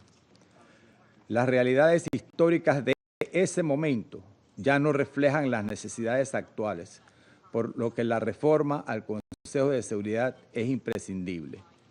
La obstrucción de consensos y el uso indiscriminado del veto por la falta de representatividad geográfica en este órgano deja sin respuesta la esperanza de millones de personas sumidas en la tragedia, en la hambruna y en crisis humanitarias sin soluciones integrales. Es momento de rescatar el multilateralismo de los escombros de la desconfianza y de revitalizar las decisiones que se toman tanto en este Consejo como en todos los espacios creados para abordar la gobernanza desde distintos ángulos, para reactivar la protección que el multilateralismo ofrece a los estados pequeños, unidos en su susceptibilidad contra la prepotencia de los intereses geopolíticos de otros. El multilateralismo no es una opción entre muchas, es el cimiento sobre el cual descansan la estabilidad y el bienestar internacional. Señor presidente, Panamá, al igual que muchos estados aquí presentes, puede sugerir soluciones. Sin embargo, estas soluciones no se traducirán en nada concreto si no confiamos en nosotros mismos y nos disponemos a poner en práctica los mecanismos que tenemos disponibles para hacer valer los mandatos de las decenas de resoluciones que aprobamos anualmente. El secretario general solo puede operar en los márgenes que esta membresía le permite, y es por eso que la manera de mantener la paz y la seguridad internacionales conectada al desarrollo sostenible y a los derechos humanos es haciendo valer la legítima voluntad política de nuestros pueblos. Nos enfrentamos a una crisis de representatividad en la que el poder político se ha concentrado en unos pocos, por lo que el resto se siente marginalizado. El mundo avanzó. Es nuestra responsabilidad no solo alcanzarlo, sino además anticiparnos a atender esa preocupación y lo que se avecina con el surgimiento de la inteligencia artificial, los retos a la ciberseguridad y la desinformación dirigida a polarizar, entre tantos otros retos que debemos enfrentar de manera colectiva. Señor presidente, es el momento de que este conveniente debate nos oriente a autoexaminarnos, a reflexionar y a tomar acción para atender los fuertes cuestionamientos dirigidos hacia el sistema multilateral y la gobernanza global luego de 80 años de ejecución insuficiente para evitar que naufrague, sino, por el contrario, que se fortalezca y prospere. Muchas gracias. 我感谢巴拿马代表的发言，下面我请希腊代表发言。 Thank you, Mr. President. Allow me to start by thanking China and Foreign Minister Mr. Wei for selecting this very important topic and for convening this timely debate. And I also thank the Secretary General for his very interesting remarks. Mr. President, 2025 signifies a landmark year in the history of the United Nations. As we are preparing to celebrate its 80th anniversary, it's becoming more difficult to meet people that can remember a world without the United Nations, a world shaped by the horrors of the two world wars. Therefore, it is necessary to prevent, among future generations, the risk of oblivion of the devastation that preceded the creation of the organization, through highlighting its accomplishments in the promotion of international peace and security, sustainable development, and the protection of human rights. It is also a good moment to take stock of multilateralism and global governance at present. Mr. President, no one can deny that our world is facing new, complex global challenges at a scale unthinkable in 1945, from wars and increasingly military expenditures to hunger, poverty, and unequal development. The permanent crisis in the Middle East, Russia's invasion of Ukraine, and the grave political and humanitarian crisis in Sudan, Sahel, Yemen, DRC, Haiti, and elsewhere are just a few examples of the serious threats of global stability in the UN Charter. We believe there is an urgent need for fundamental reform and improvement of our multilateral system with the UN at its core. A crucial step towards this direction was made last September at the Summit of the Future, when the world leaders renewed the commitment to effective multilateralism by adopting the Pact of the Future and its annexes, the Global Digital Compact and the Declaration of Future Generation. Our Prime Minister has stated that the Pact of the Future, as a point of global consensus, is only a first step, but it's a necessary first step. It's a political declaration to act, and political will is a necessary driver for action at the national level and collectively at the global level. Greece calls for the rapid implementation of the relevant actions of the Pact, especially transforming global governments and reinvigorating the multilateral system to tackle these challenges and seize the opportunities of today and tomorrow. In this context, reform of the central pillar of the international peace and security architecture, namely the Security Council, is also needed. We support any model of reform that is fair, strengthens the UN as a whole, and transforms the Security Council to a more democratic, efficient, representative, accountable body adjusted to the realities of the 21st century. We are convinced that these goals will be achieved through the enlargement of the Security Council, both with permanent and non-permanent members. We also call for strengthening the relationship of the Security Council with the General Assembly in order to maintain better international peace and security.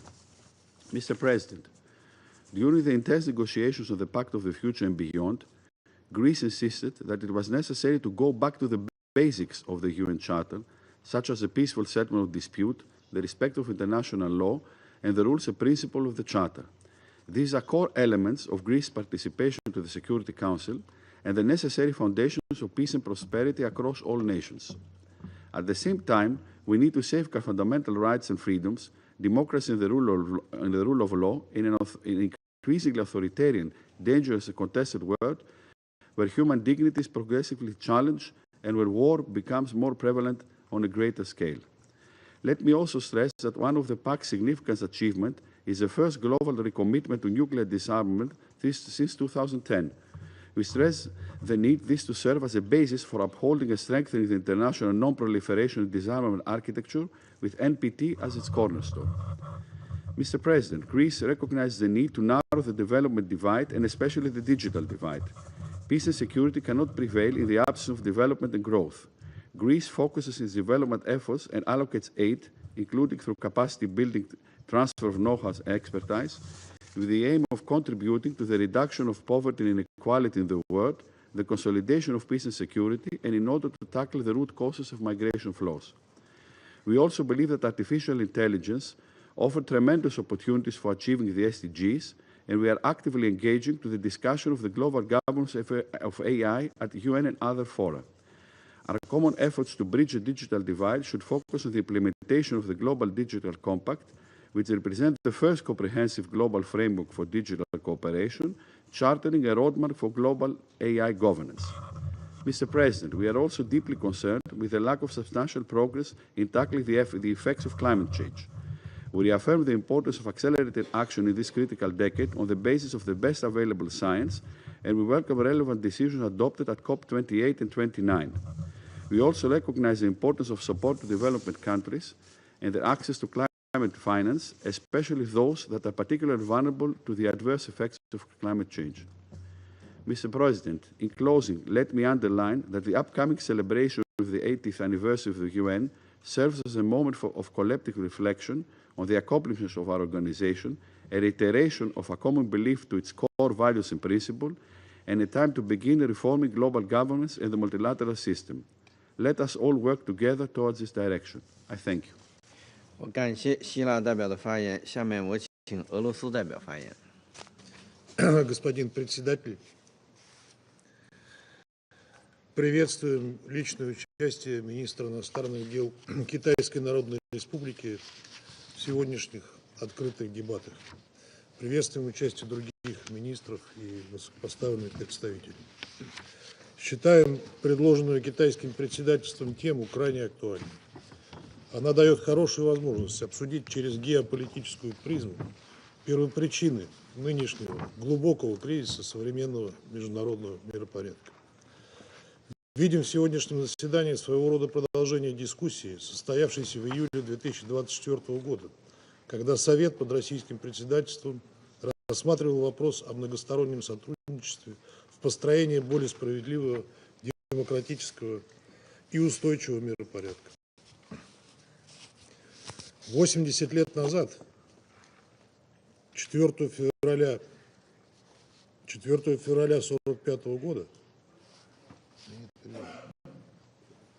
Is there a translation?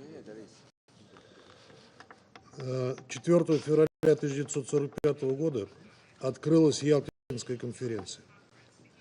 В ходе этой эпохальной встречи были определены контуры послевоенного мироустройства, центром которого была определена Организация Объединенных Наций.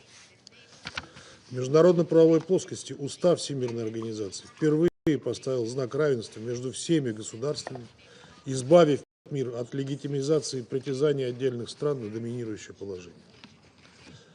Результатом этого прорывного решения стал процесс деколонизации, подаривший свободу многочисленным порабощенным народам.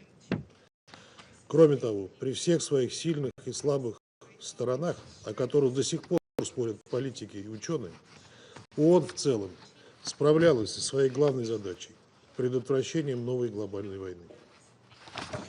Однако сегодня мир как никогда близко подошел к опасной черте и балансирует на грани прямого вооруженного столкновения ядерных держав. Запад, действуя в русле порядка, основанного на правилах, согласовывает в обход ООН решения по важным для большинства стран темам, а затем выдает их за универсальные рецепты и навязывает остальные.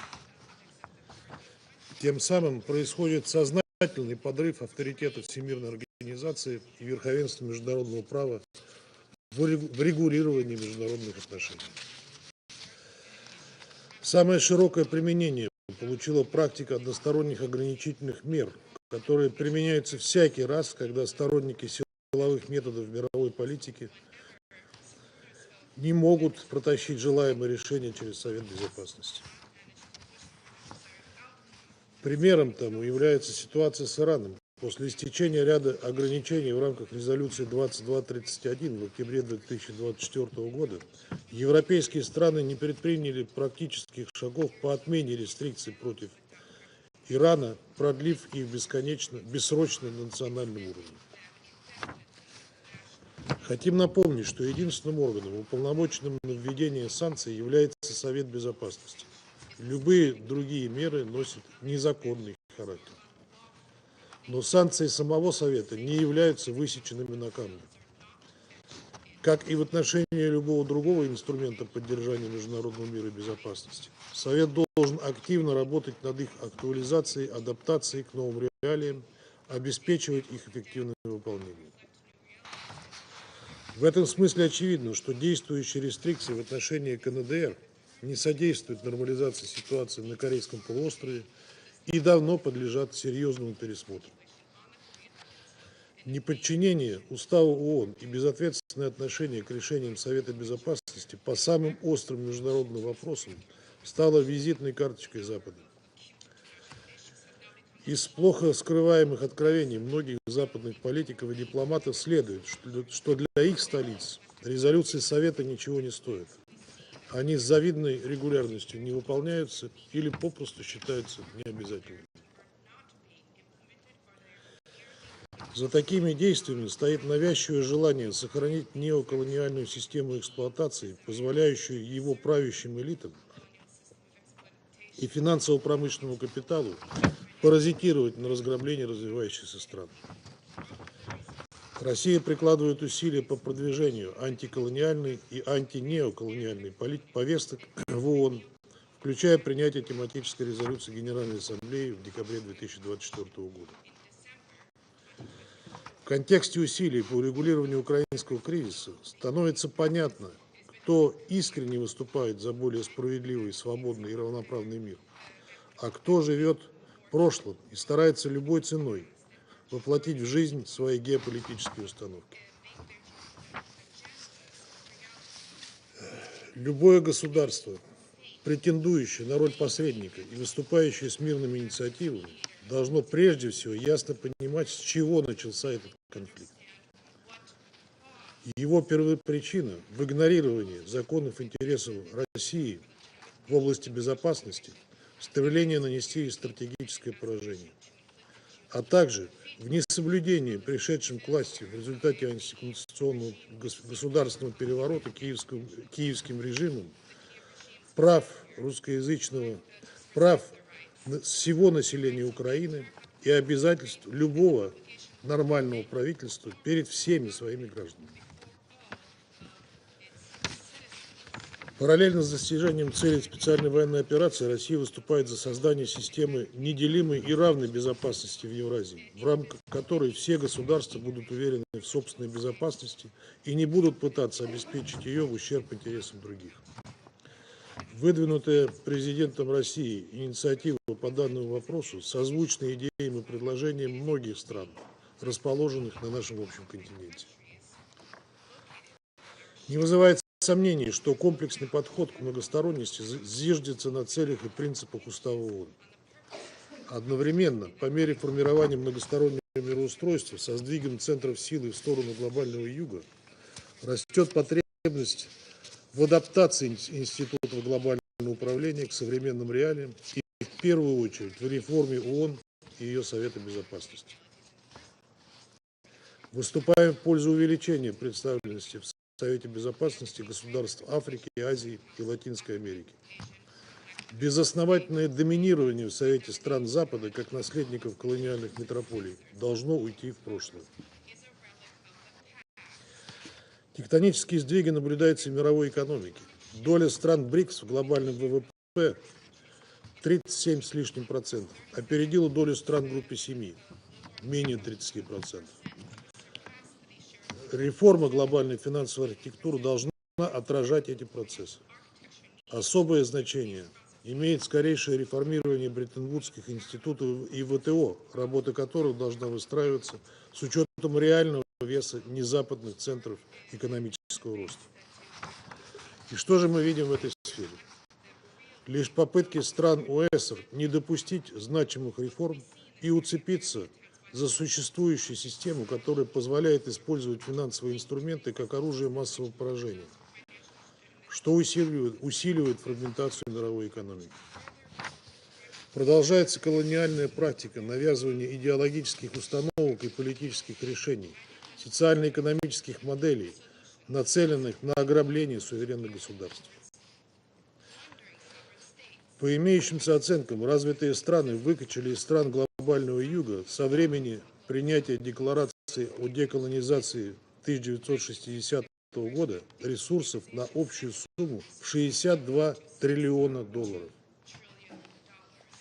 Развязана беспрецедентная кампания односторонних принудительных мер, от которых страдают страны в Африке, Азии и Латинской Америке. Серьезный удар по глобальной финансовой системе наносит и прямое воровство странами Запада суверенных активов и валютных резервов. Вместе с этим в ход идут и ограничения на доступ к технологиям, что прямо противоречит подлинной многосторонности, усугубляет неравенство и закладывает мину замедленного действия, подрывая перспективы достижения целей устойчивого развития.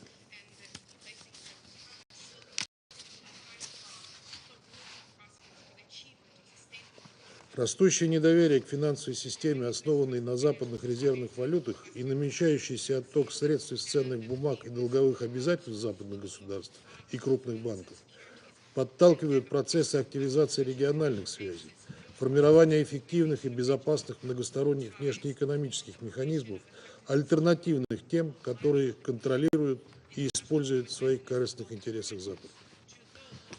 Это в том числе предполагает расширение расчетов в национальных валютах, создание независимых платежных систем и выстраивание производственно-сбытовых цепочек в обход каналов, заблокированных или скомпрометированных в результате политически мотивированных ограничений. Межрегиональные и региональные организации и их партнерства, по нашему мнению, имеют потенциал стать стержневыми регулирующими институтами многополярного миропорядка. Такой подход закреплен в предложенной президентом Путиным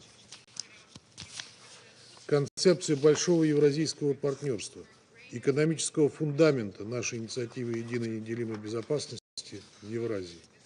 Несомненно, важная роль на этом направлении принадлежит БРИКС, ШОС, а также СНГ, Евразийскому экономическому союзу, АСЕАН и другим объединениям. Прекрасным примером международного регионального взаимодействия является деятельность БАПОР, которая уже многие десятилетия оказывает поддержку палестинцам в сферах гуманитарного содействия, образования, здравоохранения и социальных услуг на оккупированной палестинской территории. По сути, делает все то, чем обязаны заниматься оккупирующие власти Западного Иерусалима, ведущие беспрецедентную травлю БАПОР. Бесперебойная и устойчивая работа агентства – залог выживания для миллионов жителей сектора Газа и западного берега реки Иордан.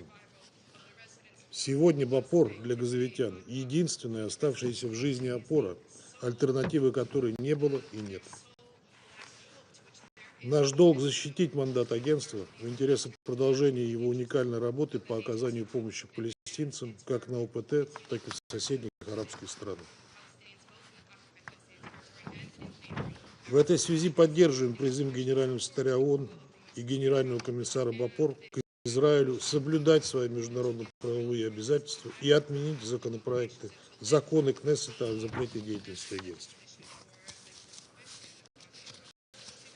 Очевидно, что важным стимулирующим фактором укрепления многосторонности становятся множащиеся глобальные вызовы перед человечеством. От кризиса в сфере здравоохранения до проникновения в нашу жизнь бесконтрольных цифровых технологий, от изменения климата до так называемого демографического перехода, а по сути, как считают некоторые эксперты, демографического суицида для все большего количества наций.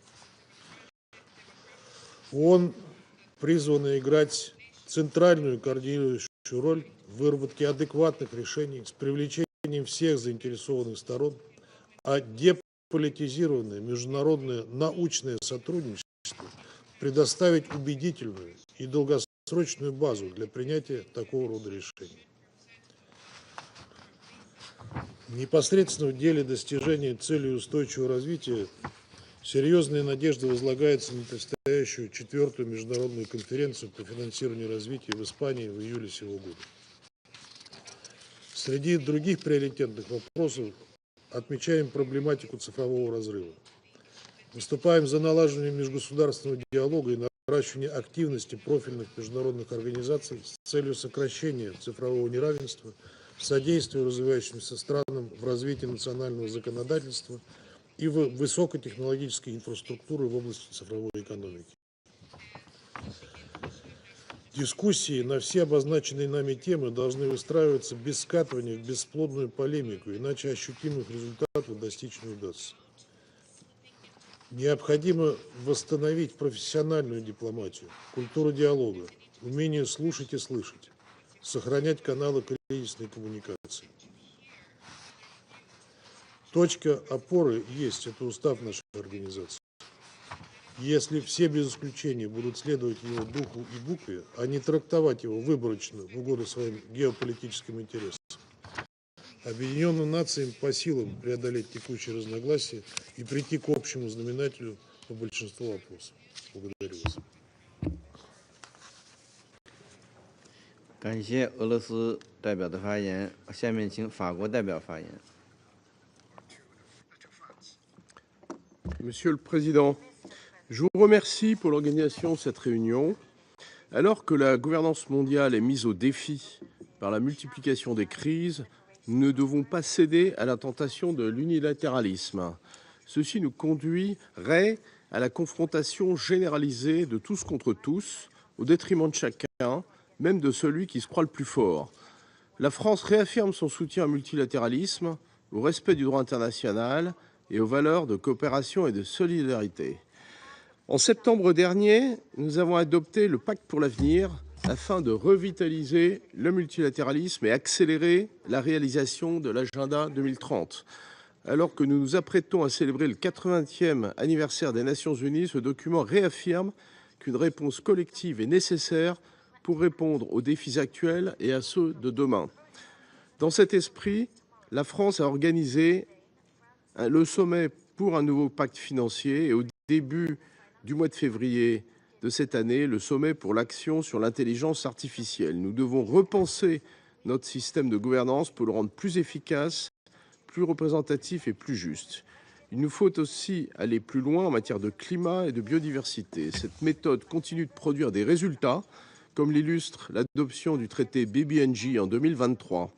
Il y a 10 ans, 195 États réunis à Paris avaient décidé d'accélérer de manière décisive la lutte contre le dérèglement climatique avec pour objectif de limiter l'augmentation de la température moyenne à 1,5 degré Celsius. Nous devons tous nous remettre en ordre de bataille pour traduire en actes l'accord de Paris. Monsieur le Président, c'est parce que la France a confiance dans les Nations Unies qu'elle défend une réforme ambitieuse. S'agissant du Conseil de sécurité, notre position est claire, un élargissement dans les deux catégories de membres afin de préserver sa légitimité et de renforcer sa représentativité. Il est anormal que l'Afrique ne soit pas représentée parmi les permanents. Cela doit changer. La France défend depuis 20 ans, comme le prévoit le modèle du G4, que 2 États africains siègent parmi les permanents. Je réaffirme ici qu'il est légitime qu'ils demandent le droit de veto. Le Conseil de sécurité doit pouvoir agir et remplir son rôle dans le maintien de la paix et de la sécurité internationale. Les attentes de la communauté internationale sont fortes pour la Palestine, pour l'Ukraine, pour le Soudan et pour tant d'autres régions dans le monde. Nous devons faire plus. La France considère que le droit de veto n'est pas un privilège discrétionnaire, mais une responsabilité particulière. C'est dans cet esprit qu'elle porte depuis 2015 avec le Mexique une initiative d'encadrement du veto en cas d'atrocité de masse, c'est-à-dire en cas de génocide, de crimes contre l'humanité et de crimes de guerre de grande ampleur. 106 États ont déjà apporté leur soutien à cette initiative et nous nous sommes engagés dans le pacte pour l'avenir à intensifier nos efforts sur cette question. Soyons à la hauteur des attentes dans ce domaine. Je vous remercie. 我感谢法国代表的发言，下面我请英国代表发言。Thank you, President. And I welcome the contributions to our discussion today from His Excellency Foreign Minister Wang Yi and the Secretary General. The United Kingdom remains deeply committed to the United Nations. But 80 years since its creation, with more countries engaged in conflict than ever before, we're falling short of its founding mission to save succeeding generations from the scourge of war. And despite progress on health and education, significant global challenges remain. The climate crisis is accelerating, and the Sustainable Development Goals are off track. Why so? There is more to this than the often mentioned liquidity crisis. In 80 years, UN membership has increased from 51 to 193 member states. But the UN and its institutions are not fully representative of all its members. We now live in a multipolar world, not a bipolar or a unipolar one, and whose challenges, climate, pandemics, cybersecurity, are more transnational than national. As the Secretary-General reminded us, and so many speakers today have reiterated, the Pact of the Future demonstrated a clear desire and a clear commitment to reinvigorate the multilateral system, including through reforming the UN and the international financial system. Together, we need to redouble our efforts and find new ways to address emerging challenges. 2025, the UN's 80th anniversary and a year of key summits, is the first step on this path. Next month, we have the Commission on the Status of Women and the Beijing +30 meeting. In June, we have the UN Oceans Conference. In July, Financing for Development 4. And later in the year, we have the UN Social Summit and COP30 back in Brazil. Together, these summits seek to address our shared concerns. Their success is critical for progress and the UN's reputation as our multilateral home. Second, we need to use the UN more effectively to deliver international peace and security. Such progress must go hand in hand with upholding human rights. This starts, first and foremost, with the defence of the UN Charter, as colleagues have referenced. Nowhere is that more true today than in Ukraine, whose sovereignty and territorial integrity is under threat from Russian aggression. We must work to ensure that all UN tools, including its good offices, are used to deliver and advance peace. For example, Personal Envoy Lamamra has a crucial platform to bring together the warring parties in Sudan. We encourage reinvigorated momentum for mediation efforts, as well as renewed focus on prevention to reduce crises before they happen. This year's Peacebuilding Architecture Review is an important opportunity in this regard. We also need to refresh our peacekeeping approach to ensure missions are fit for purpose and defend UN peacekeepers wherever they serve. Attacks against them are unacceptable. And we honour in particular today MONUSCO peacekeepers who have fallen in defence of civilians in the DRC. Finally, in the face of growing global crises from Sudan to Myanmar, we need to support the UN's development and humanitarian programmes across its agencies. In Gaza, UNRWA, alongside the WFP and UNICEF, provides over 50% of all food aid. We commend OCHA's tireless efforts to reach those in need. Humanitarian access and the protection of aid workers are integral to their successful delivery. In conclusion, President, colleagues, this Council is often characterised as an ineffective geopolitical theatre. While reform of its membership is needed, and the UK supports that, this body has the tools to implement its peace and security mandate.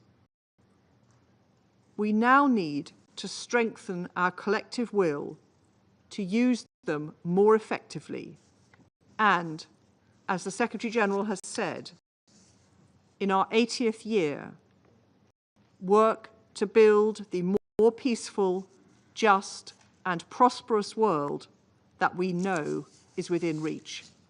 I thank you. 我感谢英国代表的发言，下面我请美国代表发言。 Thank you, Mr. President, for organizing this meeting to review where the UN stands on its principles and purpose as we go into its 80th year. The United States helped found the United Nations after World War II to prevent future global conflicts and promote international peace and security. But UN agencies and bodies overall have drifted from their core missions. We need to take a closer look at where this institution is falling short. For example, there is a long-standing, deep anti-Israel bias within the UN that has only grown stronger since Hamas's brutal attack against Israel on October 7th, 2023. This sentiment was exemplified by the UN Relief and Works Agency, UNRWA, when staff were found to have participated in the October 7th terrorist attack. There are even recent reports that its schools and facilities have been used by Hamas. The UN Human Rights Council has protected human rights abusers by allowing them to use the organization to shield themselves from scrutiny.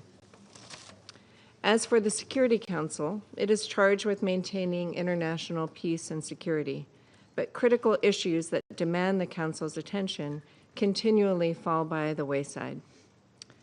Prior to Bashar al-Assad's departure from Syria, Russia used the Security Council to block any action to hold the Assad regime to account for its crimes against humanity. Russia's war in Ukraine is the bloodiest in Europe since the founding of the United Nations after World War II. This war needs to end. China has consistently exploited its status as a developing nation within international organizations to advance its separate agenda.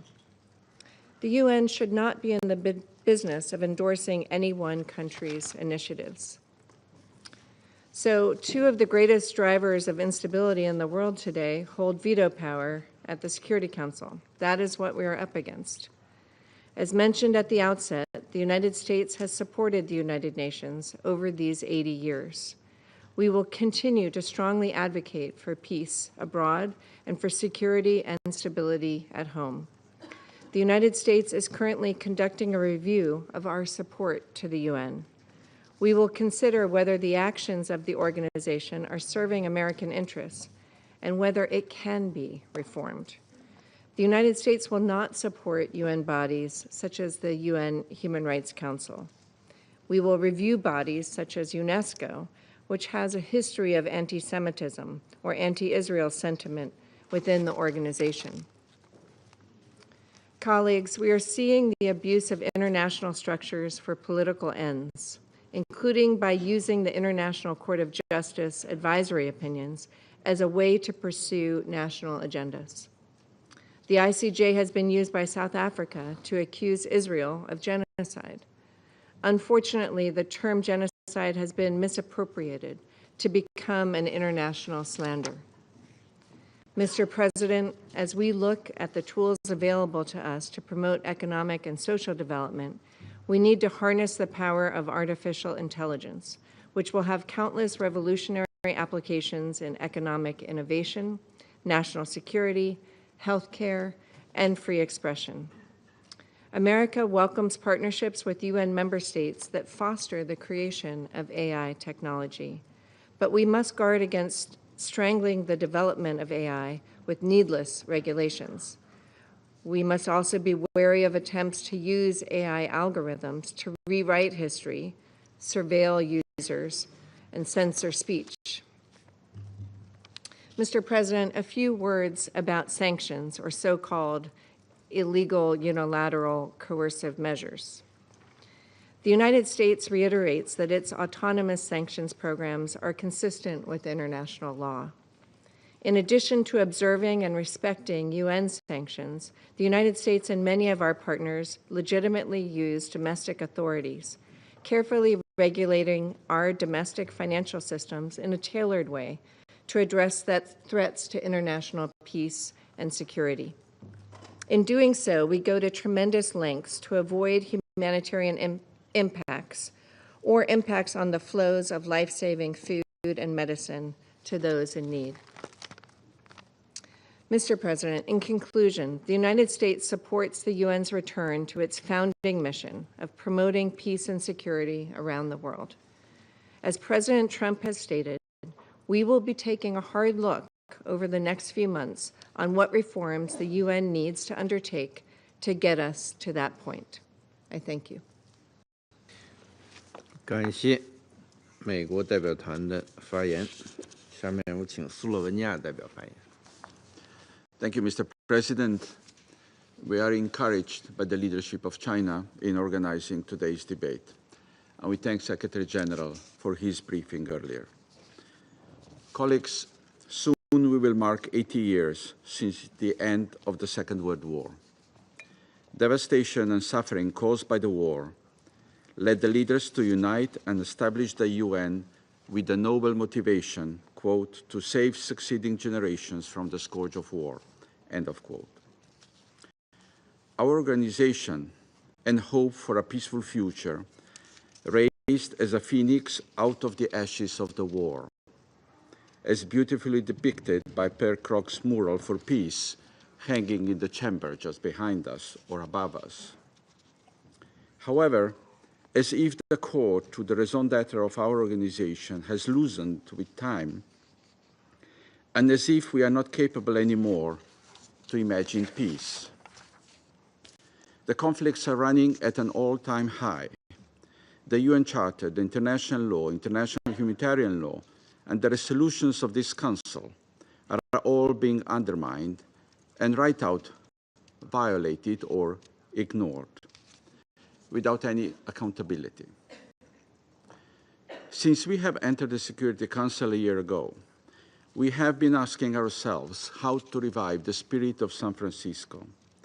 Like Guyana, we are asking ourselves how to rebuild the trust among ourselves and in the Council. And like Sierra Leone, we are wondering how to reverse the erosion of international order based on international law and built around the organization. These questions led us to organize the Leadership for Peace open debate during the Security Council presidency in September last year. Together, we adopted a presidential statement and recommitted to our responsibilities and roles. The number of speakers then and today is a testament of our continuing belief in the United Nations. Mr. President, let me make 3 points on how Slovenia sees the way forward. And they are: focus on what we have in common, address new non-traditional security threats, and protect achievements of the past 8 decades.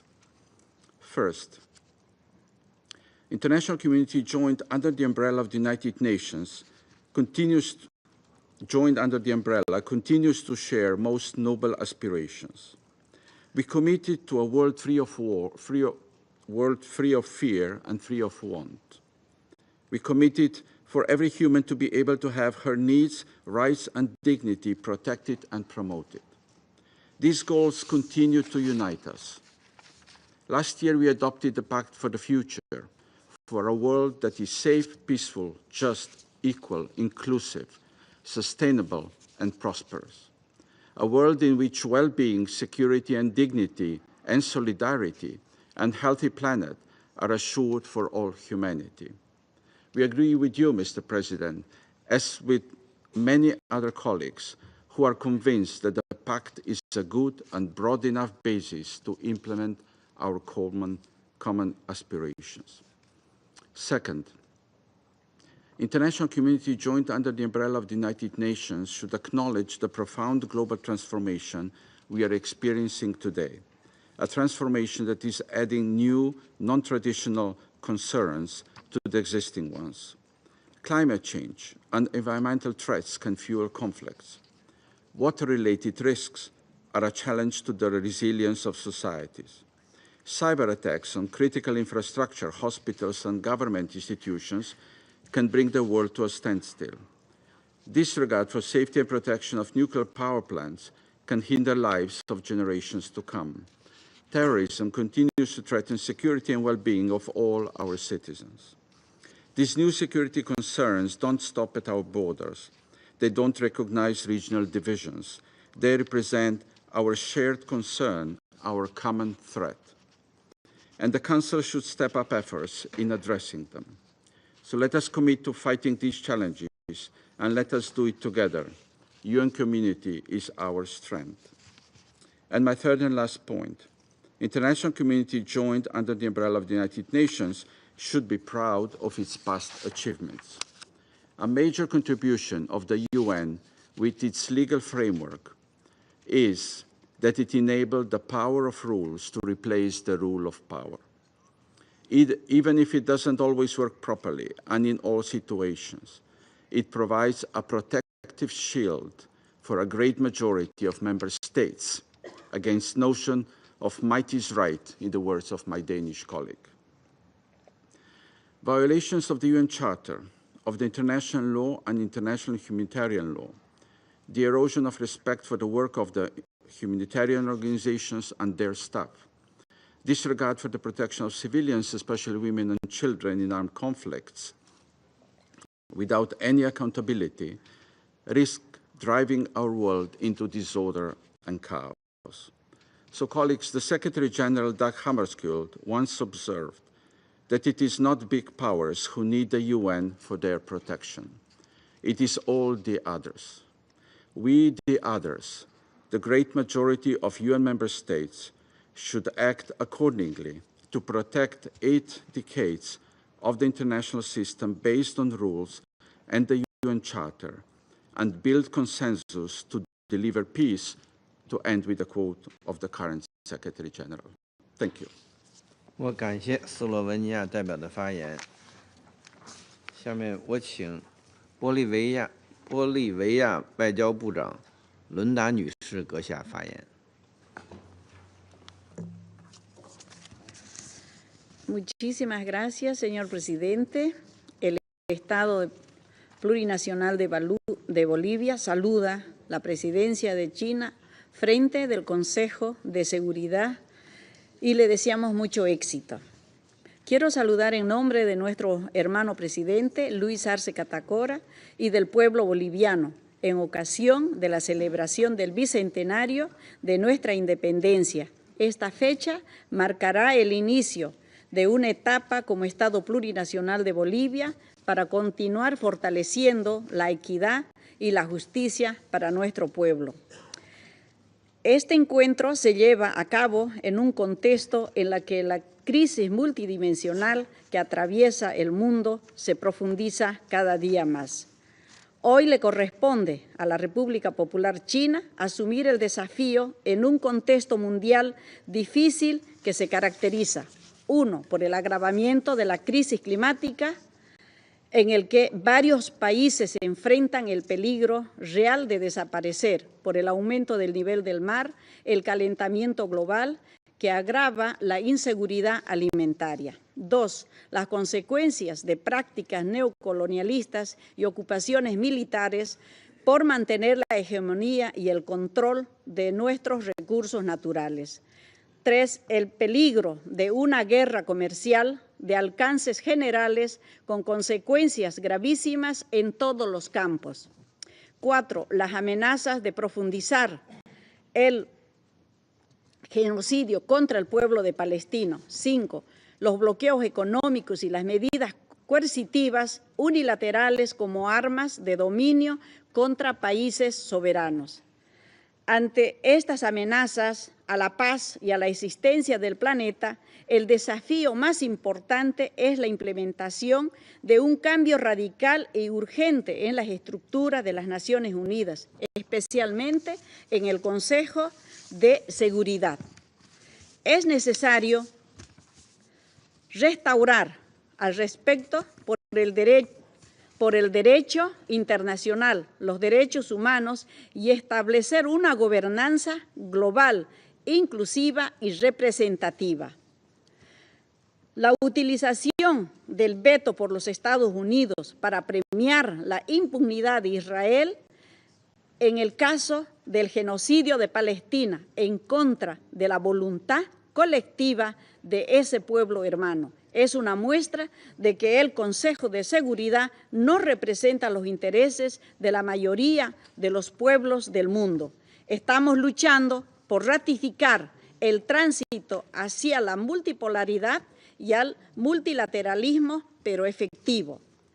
Políticamente no es correcto ni aceptable para la profundización de las relaciones internacionales que 5 países determinen el destino de toda la humanidad, mientras que el sur global solo observa de la periferia. El veto debe desaparecer. Los estados que violen los derechos humanos y el derecho internacional deben ser suspendidos del Consejo de Seguridad. La ampliación de los miembros de este órgano debe responder a variables como geográficas, climáticas y tener en cuenta los desafíos globales. Todos debemos escucharnos y debemos ser representados. Señor presidente, el camino hacia un mundo multipolar, los BRIC se han constituido una alternativa real en el orden económico y financiero. Bolivia apuesta por fortalecer el nuevo Banco de Desarrollo de los BRIC para financiar nuestro crecimiento sin ataduras de instituciones financieras tradicionales. Señor presidente, la defensa de los derechos humanos debe ser universal, efectiva y no selectiva. Es hora de que este Consejo exija a Israel detener las acciones genocidas y el desplazamiento forzado de hombres y mujeres del pueblo de Palestina de su territorio. Esperamos que este debate marque el inicio de una transformación real y no de una nueva ronda de intervenciones, porque está en juego la vida y el planeta y eso no nos espera. Para finalizar, quiero reiterar la posición de Bolivia, de nuestro hermano presidente, en las últimas Asambleas General de las Naciones Unidas, que hace un llamado a convertir al mundo en una zona de paz. Muchas gracias.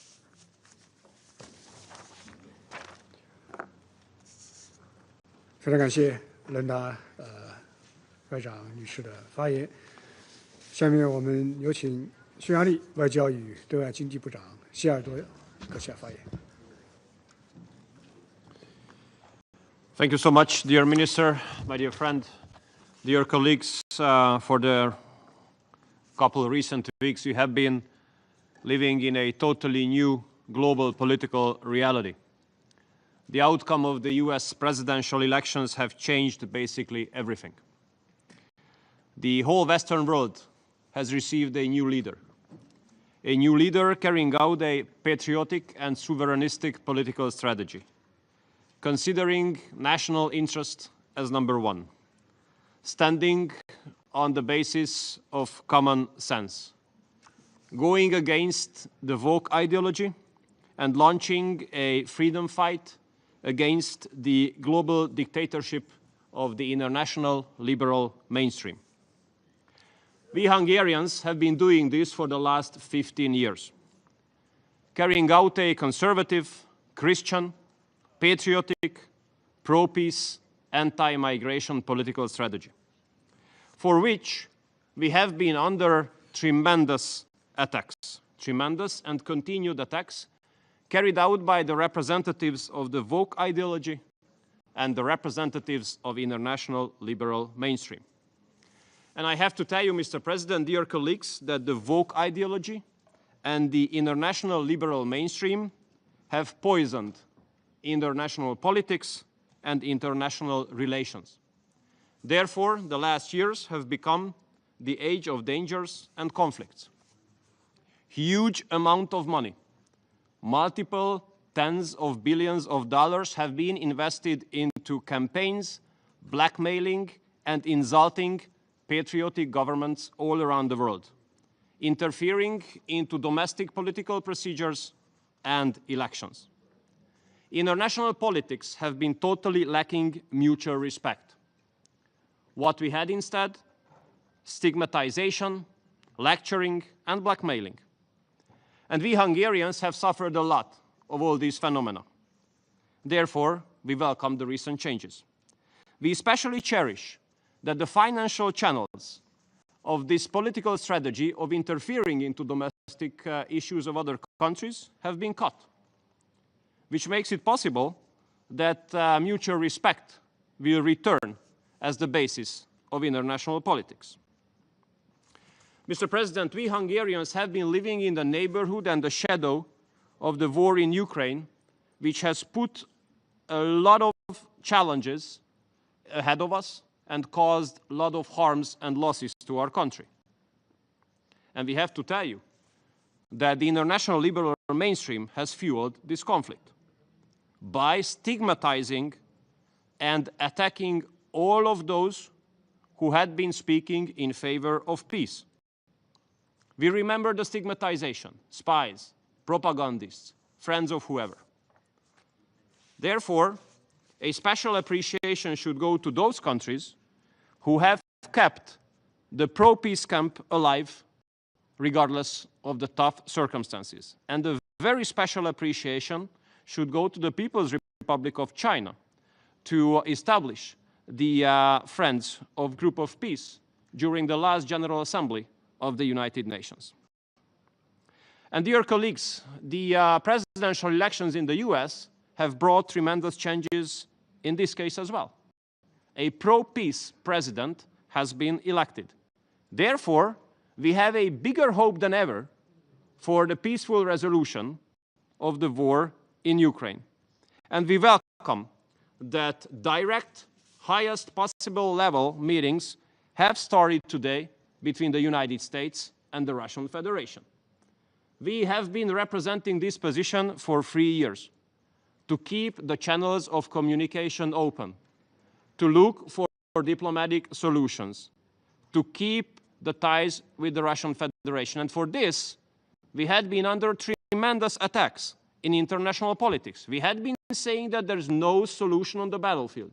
You have only dead people, casualties, and destroyment on the battlefield. The only solution comes around the negotiating table. And what is happening now shows that we were right. Although you might say the Hungarians are not right, but the Hungarians will be right for sure. And this has been shown by the recent developments. And I do believe, Mr. President, that the United Nations should adjust itself to this new global political reality. If it is unable to do so, it will lose its significance. We have to be honest to ourselves. During the global dictatorship of international liberal mainstream, United Nations have failed to be the platform for peace.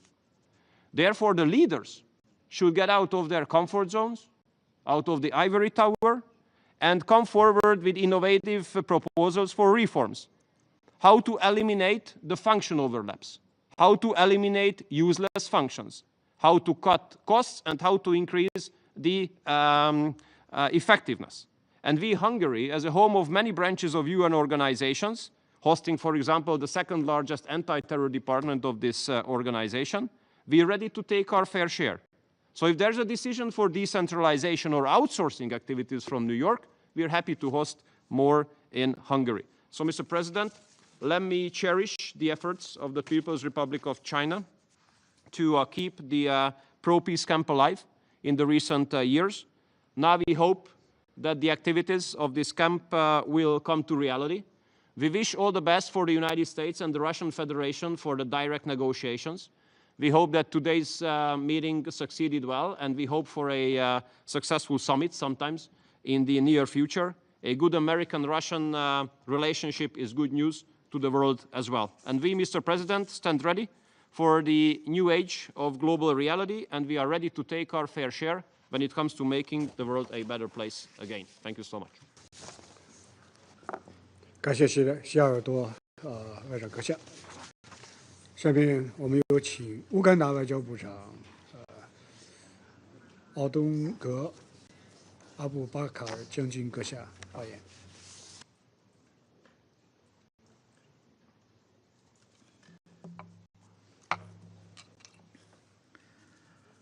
Mr. President, members of the Council, invited guests, ladies and gentlemen. Mr. President, it is very humbling and a great honor for Uganda to have been invited to join you in the debate about multilateralism and global governance.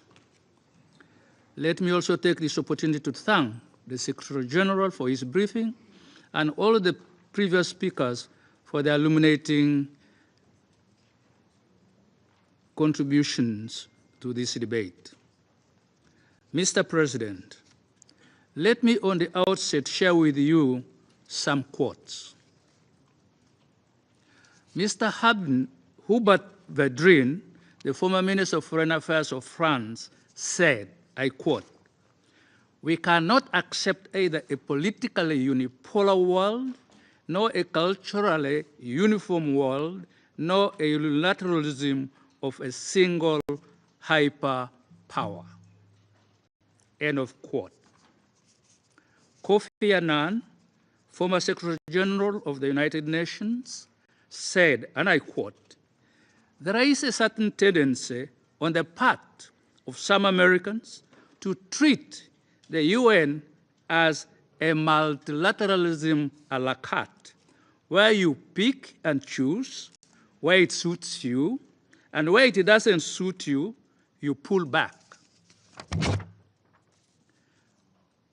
John F. Kerry, former Secretary of State of the United States, said, and I quote, "I think we celebrate the 70th anniversary of the UN.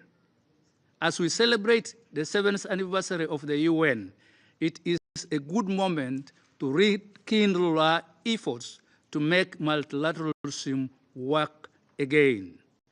And I am proud to say that in the Iran agreement, I think we did show that it can work." End of quote. Today, the world is in a state of flux.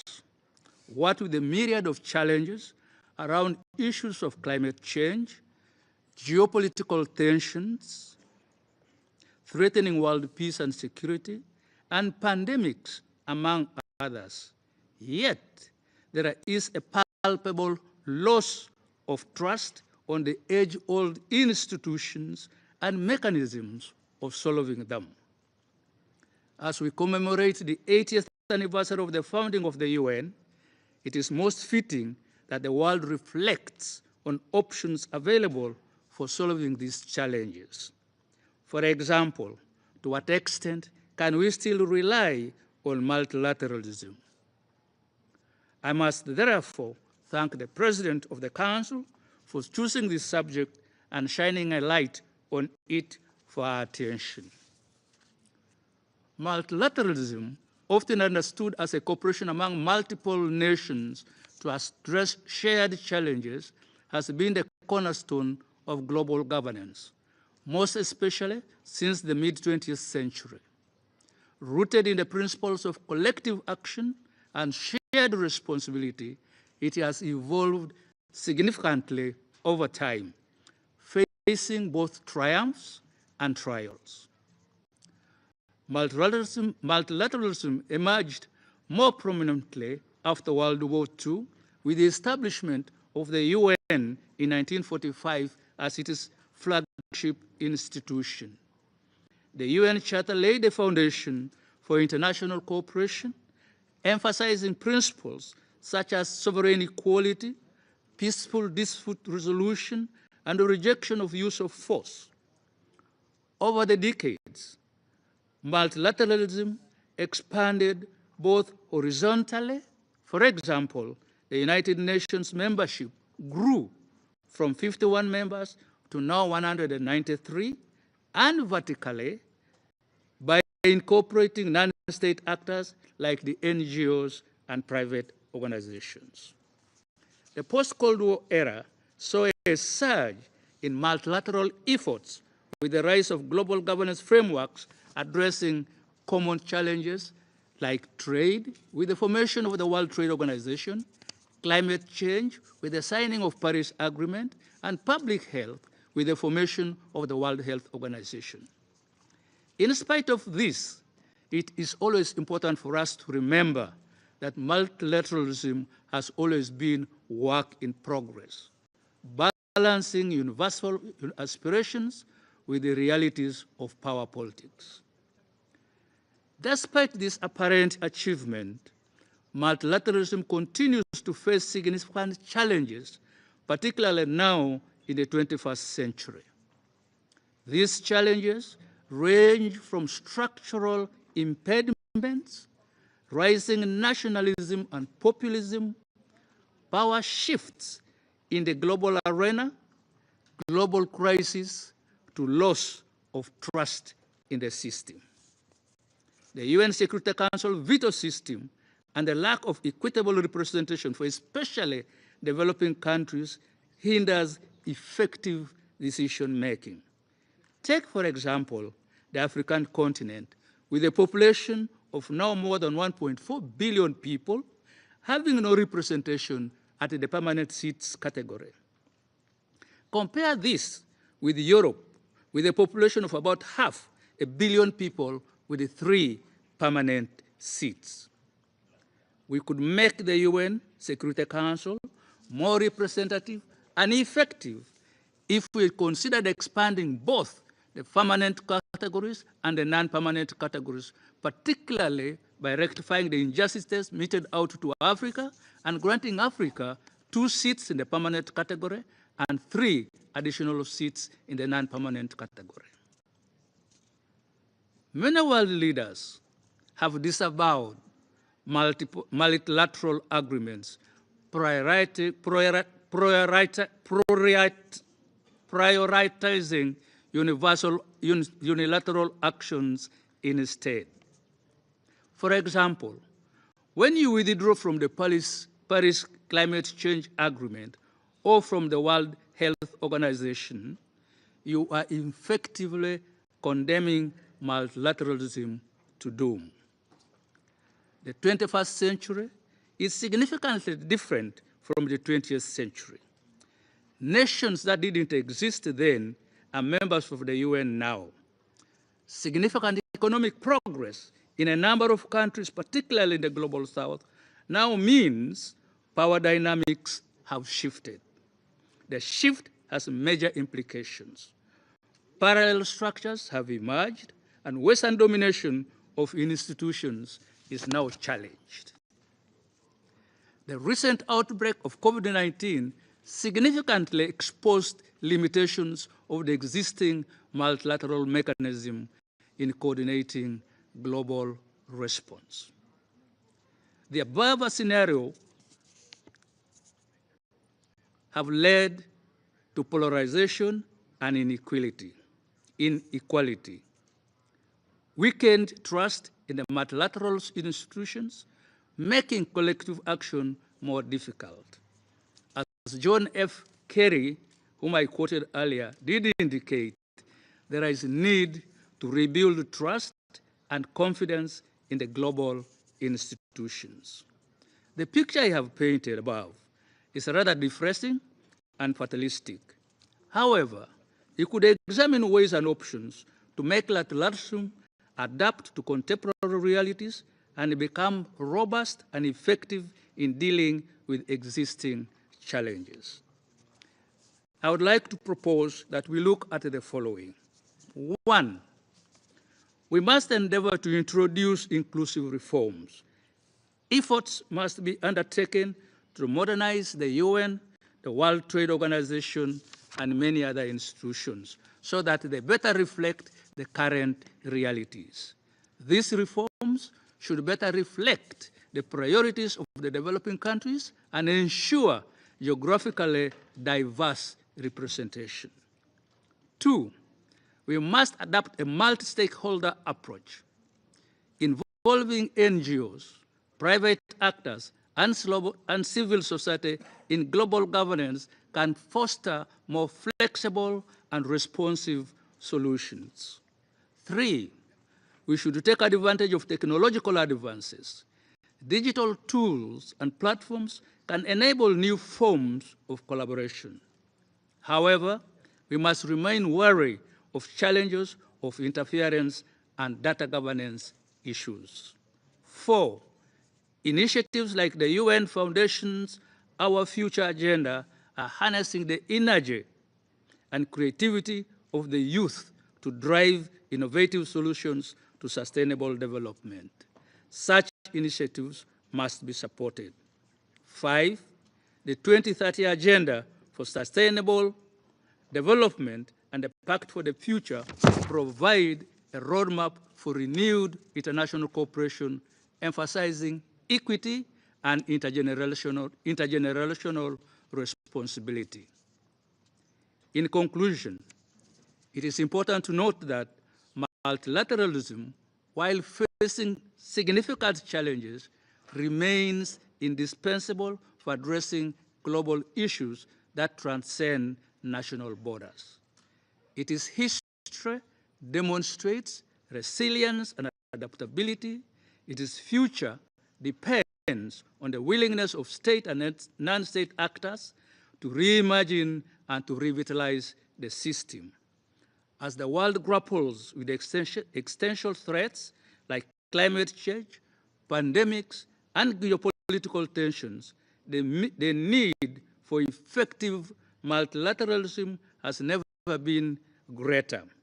By embracing inclusivity, innovation, and solidarity, humanity can redefine what is possible together. I thank you, Mr. President. I thank you all for listening to me. 感谢奥东哥将军阁下的发言。现在请沙特阿拉伯外交部副大臣胡莱吉先生阁下发言。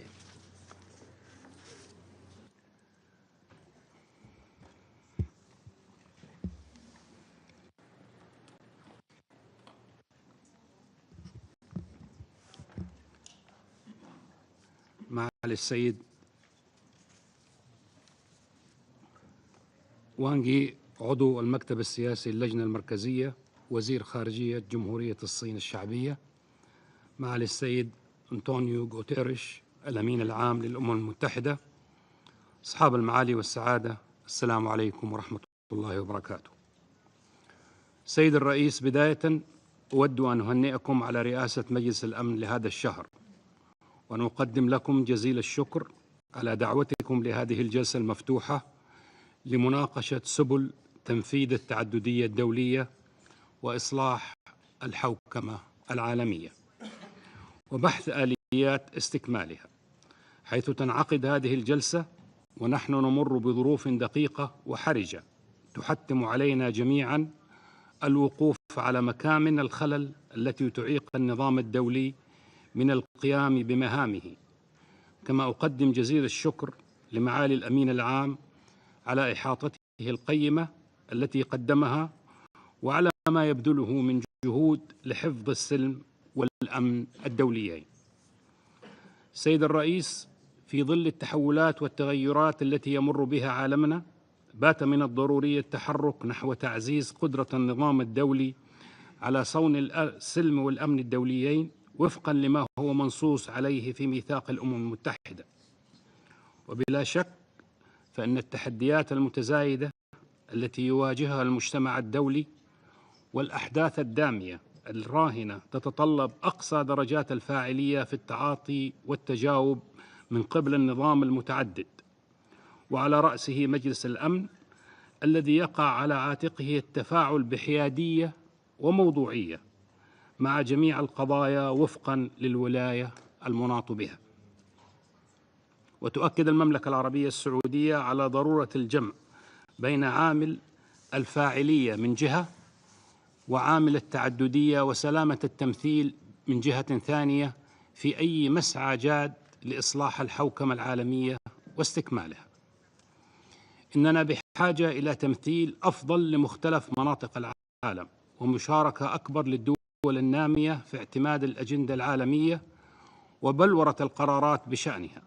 كما أننا في الوقت ذاته نحتاج أن نضمن أن تكون أعمال الأمم المتحدة ذات فعالية حقيقية في حفظ الأمن والسلم وترسيخ التعاون الدولي الذي لا يمكن بدونه لأي دولة منفردة أن تتوصل إلى حلول فعالة وناجحة.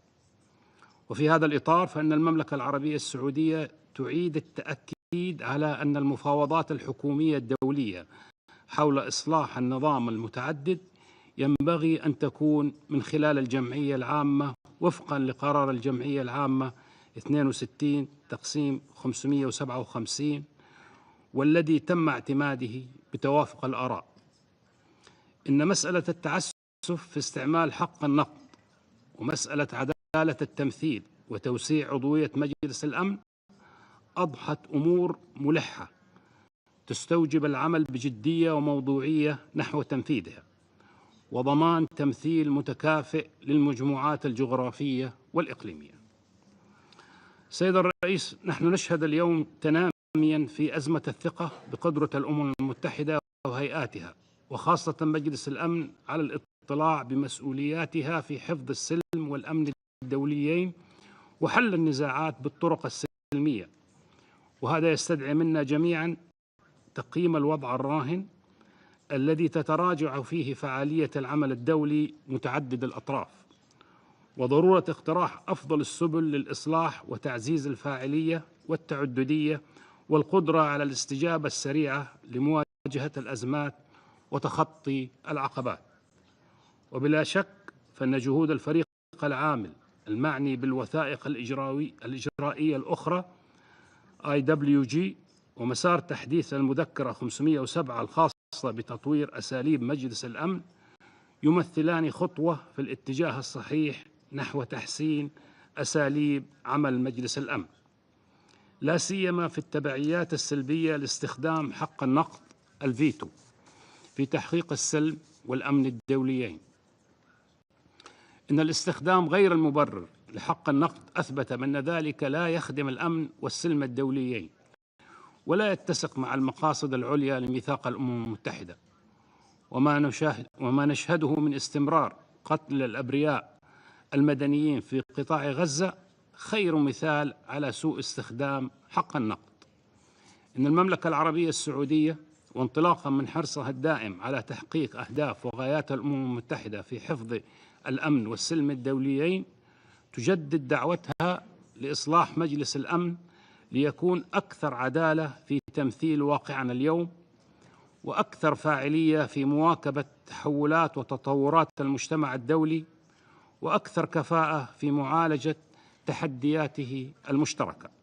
والمملكة على أهبة الاستعداد للتعاون مع بقية الدول الأعضاء في سبيل تحقيق هذا الهدف النبيل. وفي الختام كل ثقة أن اجتماعنا هذا يقدم مساهمة في الجهود الهادفة إلى تقوية دور الأمم المتحدة والعمل الدولي المتعدد الأطراف وإصلاح الحوكمة العالمية. وشكرا سيد الرئيس. 谢谢胡雷吉先生阁下的发言。下面我们有请古巴外交部副部长德格西奥先生阁下发言。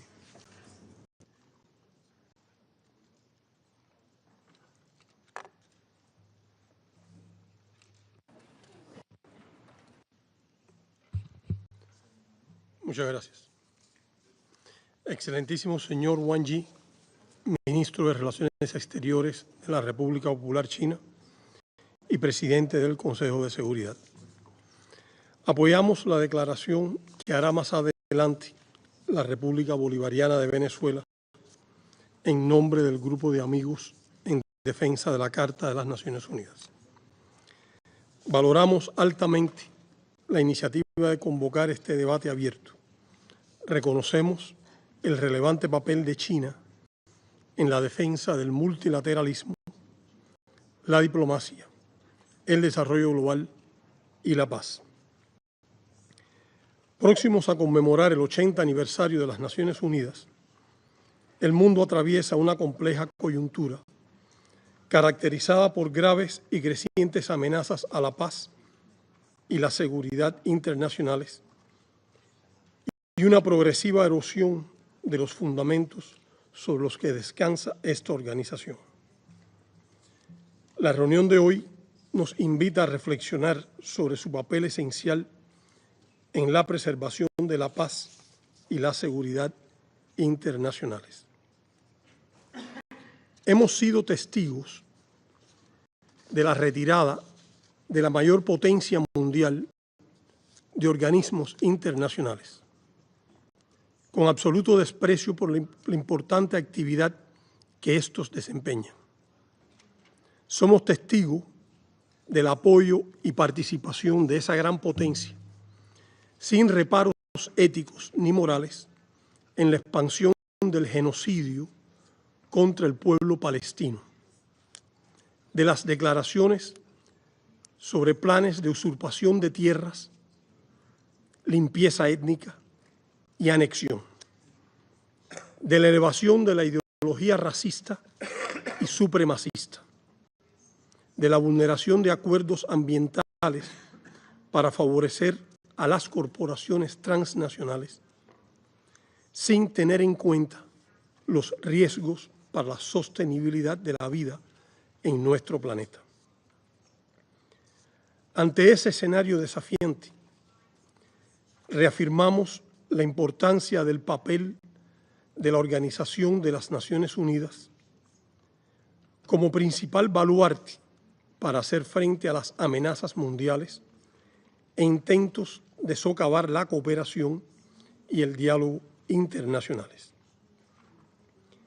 El respeto pleno a los principios y propósitos de la Carta de la ONU y de las normas del derecho internacional, así como la defensa del multilateralismo, son imprescindibles en este escenario internacional cada vez más peligroso y complicado, en el que la seguridad y el bienestar de nuestras naciones enfrentan retos sin precedentes.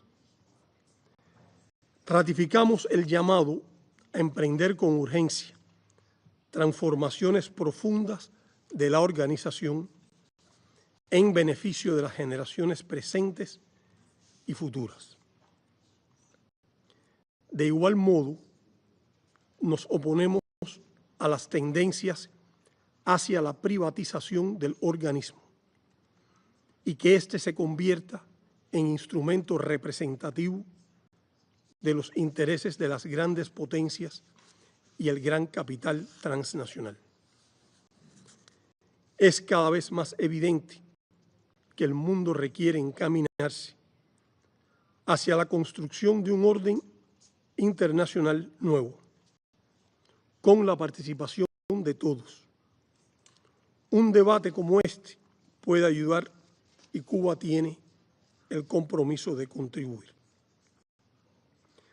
Ha de ser un orden en el que todas las naciones tengan la oportunidad de aportar y estar realmente representadas en igualdad de condiciones. Debe ser un orden sostenible que promueva la paz, la seguridad de todos, la justicia social, la prosperidad equitativa, el respeto a la pluralidad cultural, étnica y religiosa, que promueva el acceso democrático a la ciencia y la tecnología y los derechos humanos para todos, no solo para élites privilegiadas, que se base en la solidaridad, la cooperación y el respeto al derecho de cada país a escoger su sistema político, económico y social sin injerencia extranjera. Debe revitalizarse y fortalecerse el papel de la Asamblea General, sin intromisiones del Consejo de Seguridad en su labor. Es perentorio reformar el propio Consejo de Seguridad y convertirlo en un órgano verdaderamente transparente, inclusivo, democrático y representativo, que pueda cumplir con efectividad su responsabilidad de mantener la paz y la seguridad internacionales y actuar sin dobles raseros para preservar la credibilidad de las Naciones Unidas. La presencia de Cuba en la arbitraria lista estadounidense de estados que supuestamente patrocinan el terrorismo y que ese gobierno publica como instrumento de coerción es un acto de agresión y no en balde provoca el repudio de la comunidad internacional. Es una manipulación grosera de la lucha contra el terrorismo, una forma de atacar a países que identifica como adversarios por el simple hecho de defender estos su plena soberanía y el derecho a la libre determinación. Es además una manifestación evidente de los problemas del orden internacional actual. Mientras persista la aplicación de medidas económicas coercitivas unilaterales como vía para alcanzar objetivos de política exterior, y en tanto no cesen los enfoques punitivos contra países en desarrollo, no puede hablarse de multilateralismo real e inclusivo para todos. Desde Cuba, hemos apoyado las iniciativas globales propuestas por China, que son expresión de su voluntad de defender la paz en el mundo, el diálogo y la cooperación internacionales, la igualdad entre las naciones y los pueblos, y la complementariedad, así como el rechazo al hegemonismo y las medidas de coerción económica. La humanidad precisa de solidaridad, cooperación y diálogo, y menos egoísmo, imposición y coerción. Merece un compromiso firme y renovado con el multilateralismo para garantizar la convivencia pacífica, preservar la paz y la seguridad internacionales y encontrar soluciones duraderas a los problemas sistémicos. En ese empeño siempre se podrá contar con Cuba. Muchas gracias. 我感谢德科西奥先生阁下的发言。我现在请斯洛伐克外交和欧盟事务国际组织和人权事务司司长罗索扎先生阁下发言。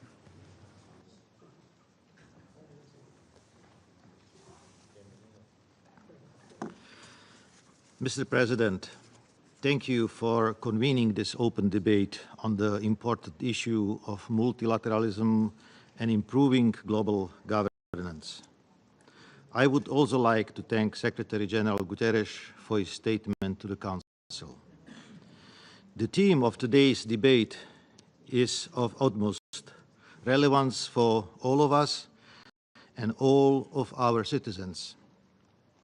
We all share a common interest in a workable international system, particularly in the context of international peace and security. And we all should continue to make every effort to further the peaceful purposes of the United Nations. Mr. President, before I start, I would like to align myself with the statement to be delivered by the European Union. I would like to add a few additional comments from a national perspective. The first point I would like to emphasize is that we are at a time of profound global transformation. The world today is becoming more multipolar and fragmented. However, this does not mean the world has to become less multilateral. To the contrary, global governance and cooperation must be the foundation for the changing world that brings new challenges, but also offers new possibilities for collaboration. In any event, the United Nations' role as the guarantor of international legal order and rule of law must not just be preserved, but actively strengthened in the future. The second point I would like to raise concerns the functioning of the Security Council in managing peace and security in today's world. The UN Charter specifies that the Council acts on behalf of all UN members. The Security Council must not be passive in the face of conflicts, crises, and atrocities. In a contemporary world, we need credible, timely, and decisive action by the Council in exercise of its primary responsibility under the UN Charter. No people should feel abandoned by the international community in this regard. Lastly, Mr. President, I want to speak about the critical importance of implementing the Pact for the Future, adopted at the United Nations by member states last September. The Pact is the most comprehensive international agreement in years. Its adoption was an important success for multilateralism and the rules-based global order. The pact is also a strong commitment on the part of the international community to reform the UN work on international peace and security.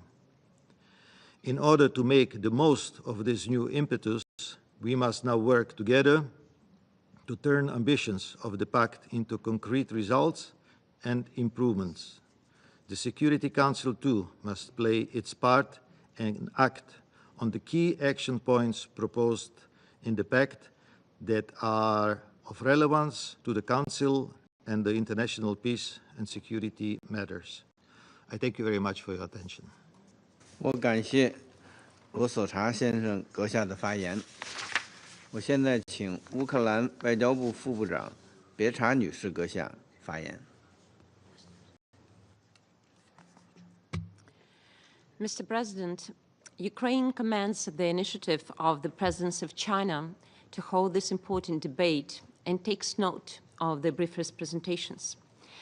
As it rightly pointed out in the concept paper for this debate, our world has entered a new period of turbulence and changes. This means, in particular, that the foundations of multilateralism that was supposed to be the bedrock of the global security and stability are under immense strain. The Russian Federation's war of aggression against Ukraine is among the starkest manifestations of this crisis. The very institutions, first and foremost the UN, rooted in international law and designed to prevent such conflicts, unfortunately failed to stop the aggressor. It is true, as the concept note reminds, that thanks to the UN efforts, no new world war has happened. However, this offers little consolation to those Ukrainians whose towns have been completely destroyed to the scale comparable to or even exceeding the devastation of the Second World War. This war is not only about Ukraine. This war is not only about Europe. The Russian Federation has turned food and energy into weapons, exacerbating global crisis. Its manipulation of energy supplies has destabilized markets far beyond Europe. Its nuclear threats undermine decades of non-proliferation efforts. This is a direct assault on global security and stability. Moreover, suffering, destruction, and casualties are not confined to Ukraine only. They are also endured in other conflicts across the globe, in particular in Africa and the Middle East.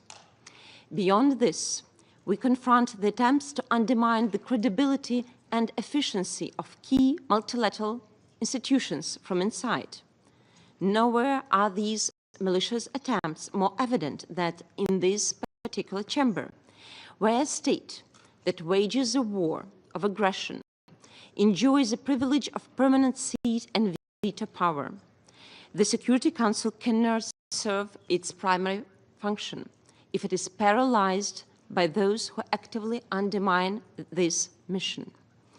This situation exposes a structural flaw within the Security Council and in the existing global governance system as a whole. To address it, our multilateral system must be strengthened with preventive and enforcement mechanism. We're convinced that concrete actions are required to ensure that a state in the permanent seat, which is involved in a conflict or a situation that the Council is considered, is limited in the exercise of its veto right, as it cannot do it impartially due to a conflict of interest. If irresponsible behavior, even from the permanent seat, comes at a cost, the integrity and efficiency of our platform will be secured. If the UN begins to resemble a boxing ring with fighters, their supporters and passive spectators, the prospects for the global security will be very bleak. Distinguished colleagues, achieving comprehensive, just and lasting peace for Ukraine will be a litmus test for multilateralism, and it will be also a litmus test for the UN. As most of you are aware, we have submitted a draft resolution of the General Assembly on the matter dedicated to the anniversary of the full-scale war of Russia against Ukraine. It will be adopted on February 24th. In that draft, we in particular propose to acknowledge multilateral processes aimed at achieving just peace consistent with this charter, with the UN Charter, as well as efforts by various members in presenting their visions for settlement. It is a question now if we, as a global community, can uphold the fundamental principles of sovereignty and territorial integrity enshrined in the UN Charter, or will we allow aggression and impunity to set dangerous precedents for future conflicts? The answer will determine whether multilateralism remains a viable mechanism for global peace or whether it will erode into irrelevance. We believe that international support for Ukraine's fight for freedom and independence implies joint upholding the territorial integrity and sovereignty as imperative principles of international law, as well as returning to the respect for the UN Charter. I encourage you to support this draft, as it will be the right answer to the above questions. We are confident that support of Ukraine in a situation of illegal, unprovoked, and unjustified Russia's war of aggression means support of the territorial integrity as a UN principle. Ukraine, in its turn, stands ready to work with all responsible nations to ensure that the UN is not just a forum for statements, but a force for action. We urge this Council to rise to the challenge and take decisive steps forward, towards meaningful reform. The cost of inaction is too high. It's not just for Ukraine, but for the future of multilateralism and the international order itself. Thank you. 我感谢别查女士阁下的发言。我仅提醒各位发言人将发言时间限制在4分钟以内，以便安理会能够快速开展工作。下面我请科威特代表发言。بسم الله الرحمن الرحيم. شكرا السيد الرئيس، ويشرفني أن ألقي هذا البيان بالنيابة عن المجموعة العربية. ومن خلالكم السيد الرئيس أرحب بداية بمعالي السيد وانغ وزير الخارجية جمهورية الصين الشعبية الصديقة، وأتقدم لكم بالشكر والثناء على عقدكم هذه الجلسة الهامة وما يمثله ذلك من تسليط الضوء على أحد أبرز الموضوعات المطروحة أمامنا اليوم بشكل متكرر: حفظ السلم والأمن الدوليين من خلال ممارسة تعددية الأطراف، إصلاح وتحسين الحوكمة العالمية.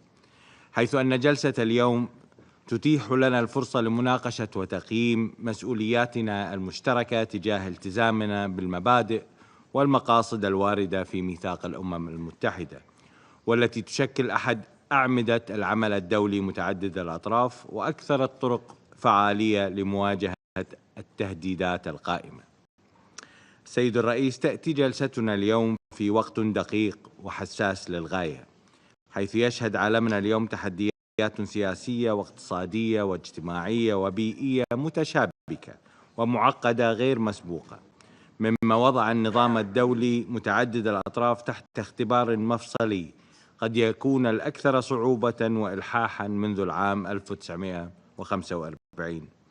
ونظرا لذلك الواقع، يتعين على أعضاء مجلس الأمن العمل بشكل موحد وجماعي، بالإضافة إلى تعاون وتعاضد المجتمع الدولي، وذلك من خلال تجاوز الانقسامات الحادة والخلافات المتجذرة التي باتت تجابه اطلاع المجتمع الدولي بمسؤولياته الواردة في ميثاق الأمم المتحدة. وإتماما لتلك المقاصد، هناك مجموعة من المبادئ بنفس القدر من الأهمية يجب أن تشكل حجر زاوية للعلاقات الدولية. ورغم مرور قرابة 80 عاما منذ صياغة واعتماد مبادئ ومقاصد ميثاق الأمم المتحدة، تظل القضية الفلسطينية الاختبار الأبرز لشرعية ومصداقية ميثاق الأمم المتحدة، فهي قضية محورية ترتبط ارتباطا وثيقا بمبادئ ومقاصد الميثاق، لا سيما حق الشعوب في تقرير المصير وحظر استخدام القوة المسلحة في المصالح غير المشتركة. علاوة ذلك تتسق القضية الفلسطينية مع كافة أنواع الشرعية الدولية، فهناك قرارات للجمعية العامة ومجلس الأمن ومجلس حقوق الإنسان، بالإضافة إلى ما صدر مؤخراً على المحكمة الجنائية الدولية بتاريخ 21 نوفمبر الماضي فيما يتعلق بجرائم الحرب والجرائم ضد الإنسانية، علاوة على الرأي الاستشاري التاريخي الصادر عن محكمة العدل الدولية بتاريخ 19 يوليو الماضي، والذي انتصر للحق ولمبادئ ميثاق الأمم المتحدة التي ارتضيناها جميعاً عند انضمامنا لهذه المنظمة. ومع ذلك فإن استمرار الاحتلال في انتهاك القوانين والأعراف الدولية لعقود دون مساءلة يبعث رسالة خطيرة ستتوارثها الأجيال القادمة حول فعالية وقدرة النظام الدولي. وننوه هنا أن الأمم المتحدة قد خلقت بغية حفظ السلم والأمن الدوليين وضمان عدم تكرار أخطاء الماضي، ومن هذا المنطلق لا يمكننا التغاضي عن التحدي الممنهج للميثاق، فضلاً عن الممارسات الأحادية التي تتنافى مع كافة الأعراف والقوانين الدولية، لا سيما في ظل إمعان القوة القائمة بالاحتلال في الاعتداءات الوحشية والبربرية وحلمها البائس في الدعوة للتهجير القسري للشعب الفلسطيني الشقيق، الأمر الذي يهدد الاستقرار الإقليمي ويعوق جهود تحقيق السلام الدائم. ونؤكد على ضرورة تحمل مجلس الأمن مسؤولياته لضمان تثبيت اتفاق وقف إطلاق النار وفق القرار 2735، بالإضافة إلى خفض التصعيد في الضفة الغربية وبقية الأرض الفلسطينية المحتلة، وضمان حماية المدنيين وإدخال المساعدات الإنسانية بشكل مستدام إلى قطاع غزة، واستئناف العملية السلمية بما يضمن حق الشعب الفلسطيني في تقرير المصير وإقامة دولته المستقلة على ترابه الوطني. ولا يجب أن ننسى أن ما شاهدناه نهاية العام الماضي في الكنيست الإسرائيلي بشأن التشريعات التي تم اعتمادها لحظر عمل وكالة الأونروا في الأرض الفلسطينية المحتلة ما هو إلا نتيجة مباشرة لغياب المحاسبة للتعدي على كافة الأعراف الدولية منذ ما يفوق العام. ولا بد أن يعلم الجميع بأن هذا الفعل يشكل مخالفة واضحة وجلية للمادة 95 من ميثاق الأمم المتحدة. سيد الرئيس، لا تزال الأدوات الواردة في ميثاق الأمم المتحدة المعنية بصيانة السلم والأمن الدوليين رهينة وحدة وتوافق أعضاء مجلس الأمن، فقد شهدنا عبر السنوات والعقود الماضية عجز المجلس عن الاطلاع بمسؤولياته نحو حل بعض الأزمات نتيجة الخلافات الجيوسياسية، علاوة على مواصلة سوء استخدام حق النقض الفيتو. وبناء على ذلك ندعو أعضاء مجلس الأمن إلى الاطلاع بمسؤولياتهم، حيث أن عضويتهم تترتب عليها مسؤولية كبيرة يجب أن تؤخذ على محمل الجد، وأن تكون آلية اتخاذ قراراتهم مبنية بشكل شامل وشفاف وكفؤ وفعال وديمقراطي لمواجهة جميع المخاطر والتحديات القائمة والمستقبلية. وعليهم أيضاً اتخاذ كافة التدابير لضمان احترام قراراتهم وتنفيذها بالكامل، وخاصة فيما يتعلق بالقضية الفلسطينية دون استثناء أي من تلك الأدوات، بما في ذلك تلك التي يكفلها الفصل 7 من الميثاق. إضافة إلى المقاصد والمبادئ الواردة في الميثاق، لا تزال هناك مجموعة من الأدوات في الميثاق التي لو تم تفعيلها بصورتها المرجوة من قبل أعضاء مجلس الأمن لتمت معالجة الكثير من التحديات الإقليمية والدولية. ففي الفصل 6 نجد أداة هامة رامية لتسوية النزاعات، والتي يتعين على المجلس تفعيلها بشكل أكبر، وذلك عبر الطرق السلمية ومن خلال المفاوضات والوساطة والتحكيم، أو غيرها من الوسائل السلمية التي يقع عليها الاختيار. ونؤكد في هذا السياق على أهمية إيلاء التدابير الوقائية اهتماماً أكبر من قبل المجلس بهدف منع نشوب النزاعات من خلال التعاطي مع الأزمات في مراحلها الأولية. واتساقاً مع ما سبق تدعو المجموعة العربية إلى اتخاذ إجراءات حاسمة من خلال التفعيل البناء لكافة بنود الميثاق، وما يرادفه من تمكين فعلي للمجلس نحو الاطلاع بدور شامل نحو تعزيز وتنفيذ الدبلوماسية الوقائية، فإن تطبيق هذه المهام بشكل كامل سيعزز من قدرة النظام الدولي متعدد الأطراف على الصمود ومعالجة القضايا الأمنية قبل أن تتحول إلى تهديدات خطيرة. ختاماً السيد الرئيس، تؤكد المجموعة العربية تمسكها التام بالنظام الدولي متعدد الأطراف، علاوة على حرصها على تعزيز التعاون البناء بين الدول الأعضاء لتحقيق الأمن والاستقرار العالمي، بالإضافة إلى دور الأمم المتحدة في ضمان تحقيق العدالة والمساواة لجميع الدول والشعوب، ودعمها للجهود النبيلة والمساعي الحميدة للأمم المتحدة في إطار ركائزها الثلاث الأساسية: السلم والأمن والتنمية المستدامة وحقوق الإنسان.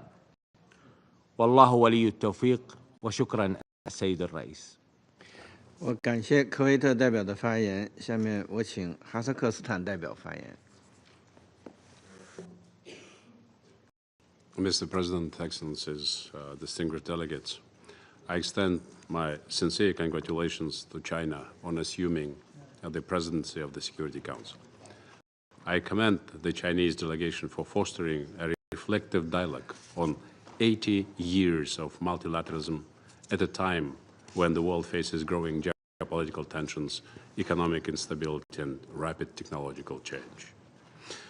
My President of Kazakhstan, Kassym-Jomart Tokayev, has consistently emphasized that the United Nations remains unparalleled as the sole universal organization serving as the cornerstone of global cooperation and progress. Kazakhstan has called for multilateral institutions to evolve, becoming agile, inclusive, and representative to meet contemporary challenges. These include advancing solutions to climate change, combating cyber threats, addressing pandemics, and navigating the rise of emerging technologies. For this, sustainable financing and clear purpose-driven framework are essential. Strengthening the United Nations and reforming the Security Council is central to global progress. Kazakhstan supports initiatives to make the Council more effective and inclusive by ensuring equitable regional representation, particularly for middle powers and developing nations, and fostering greater collaboration with regional security mechanisms. This will enable more coordinated responses to global crises. The Pact for the Future offers a pivotal opportunity to reform global governance. It advocates for greater inclusion of developing nations in decision-making process, the establishment of resilient financial and debt relief systems, and robust climate financing frameworks to advance sustainable development. Upholding the UN Charter and principles of international humanitarian law, alongside creating strong accountability mechanisms, is imperative for effective governance. Kazakhstan's commitment to multilateralism is evident in its peace and security efforts. As a global leader in nuclear non-proliferation, we voluntarily renounced nuclear weapons, played a key role in the creation of nuclear weapon-free zone in Central Asia.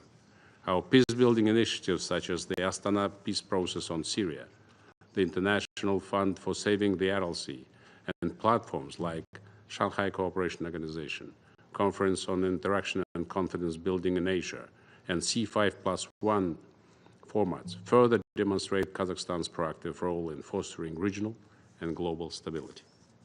We advocate for greater access to technology, digital infrastructure, and capacity building for nations in special situations, including landlocked developing countries. countries, least developed countries, and small island developing states. This is essential for building resilience against contemporary threats and accelerating their development. Kazakhstan also emphasizes stronger regional collaboration for sustainable development in Central Asia. We urge partnerships between the UN, international financial institutions, and the private sector to drive progress on sustainable development goals. Central Asia's strategic role as a stability hub and connectivity bridge between East and West must be strengthened. We fully support ongoing UN reforms, spearheaded by Secretary General Antonio Guterres, which prioritize accountability, transparency, and improved coordination across UN entities.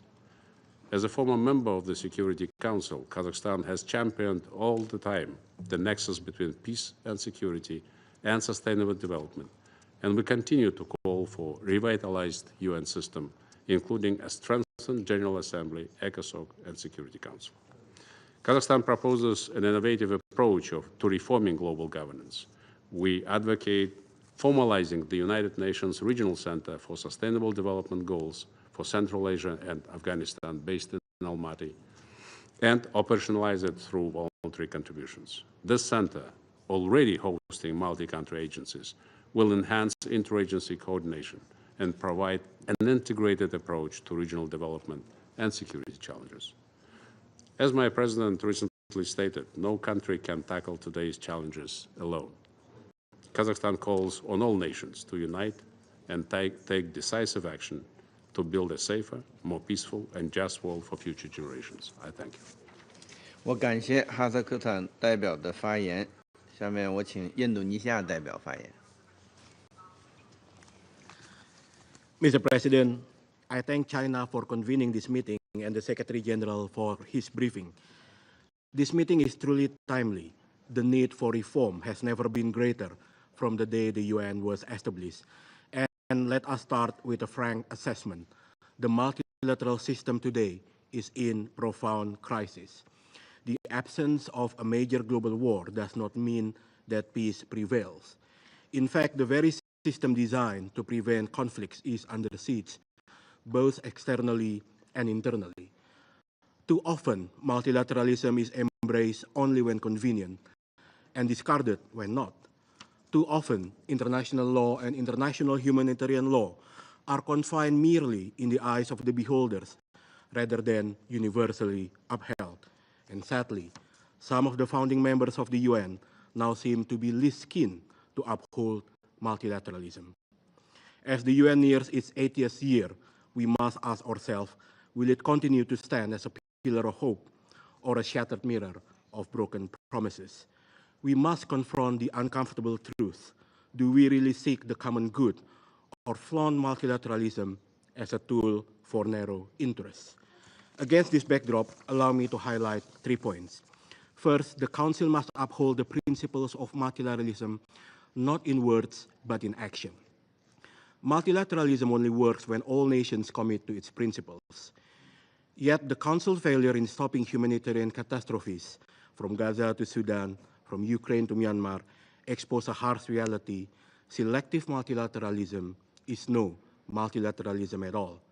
We must shift our paradigm from the pursuit of hegemony to one of collective peace and shared prosperity. This requires upholding the principles of inclusivity, equality, solidarity, and true partnership. Second, the Council must restore the sanctity of international law. Double standard and selective application of international law are increasingly becoming the new normal. This shall not continue to happen. It breeds cynicism, erodes trust in the multilateral system, tearing down the very foundation of global order. One of the core issues is whether the veto has been used to uphold or sidestep international law and international humanitarian law. Has the veto become part of the solution or part of the problem? Are there enough safeguards in place to ensure accountability, to ensure impunity is applied to all? There are indeed many pertinent questions. All demand answer. And this leads me to the third point. The Council must lead the way in reforming our multilateral system. The world is changing, conflicts are changing, and so must our approach. We must rethink outdated structures and address the imbalances in decision-making. Indonesia remains committed to advocating for a reformed Security Council that is more fit for purpose, more representative, and more effective in addressing the new realities. However, reform must not stop at the Council itself. To strengthen global responses, we must also improve how the Council connects with other UN bodies, including the complementarity authority of the General Assembly. Mr. President, the UN 80th anniversary is not a time for complacency. It is a call to urgent action. It is time for us to push for real and meaningful reform, including by implementing the Pact for the Future, so that the UN can remain relevant in the next 80 years ahead. Thank you. 我感谢印度尼西亚代表的发言。下面我请罗马尼亚代表发言。Thank you very much, Mr. President, and I would also like to thank you for convening this meeting on such a topical issue. We strongly believe in the validity and long-standing value of the principles and purposes enshrined in the UN Charter for the rules-based order with the United Nations at its center. In the journey since the creation of the United Nations, the world has witnessed an ebb and flow of attempts to erode the multilateral system created in 1945. The fundamental values of the UN Charter and international law stood the test of time because they were created on strong foundations: the sovereign equality of states, mutual cooperation, the obligation to settle any dispute through peaceful means, not force, and the resort to independent international courts to interpret and apply international law.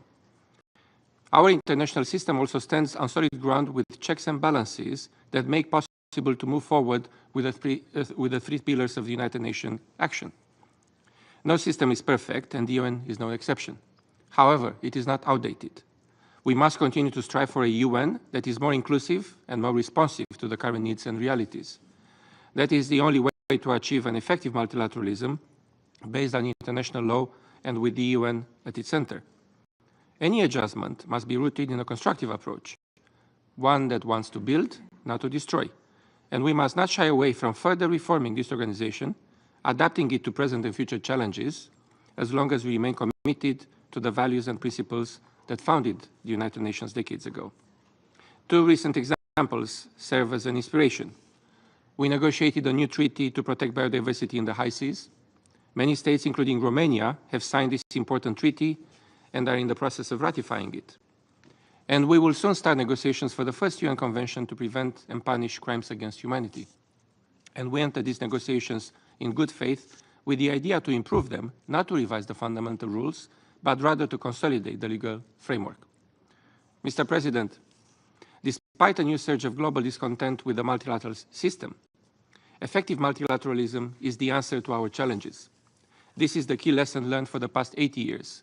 We have the mechanisms to maintain international peace and security, to pave the way for development, and to ensure the protection of human rights. Our leaders collectively reinforced this pledge in the Pact for the Future, and the Pact is the most compelling reflection of our continued and resolute trust in the multilateral system and the need to bolster our efforts to ensure the United Nations is adequately equipped to respond to the most pressing issues of global governance. Mr. President, practicing multilateralism is respecting international law and rejecting any violation of sacred principles such as sovereignty, independence, and territorial integrity. They remain at the core of any effort, and they are also reflected in the upcoming General Assembly resolution on advancing a comprehensive, just, and lasting peace in Ukraine.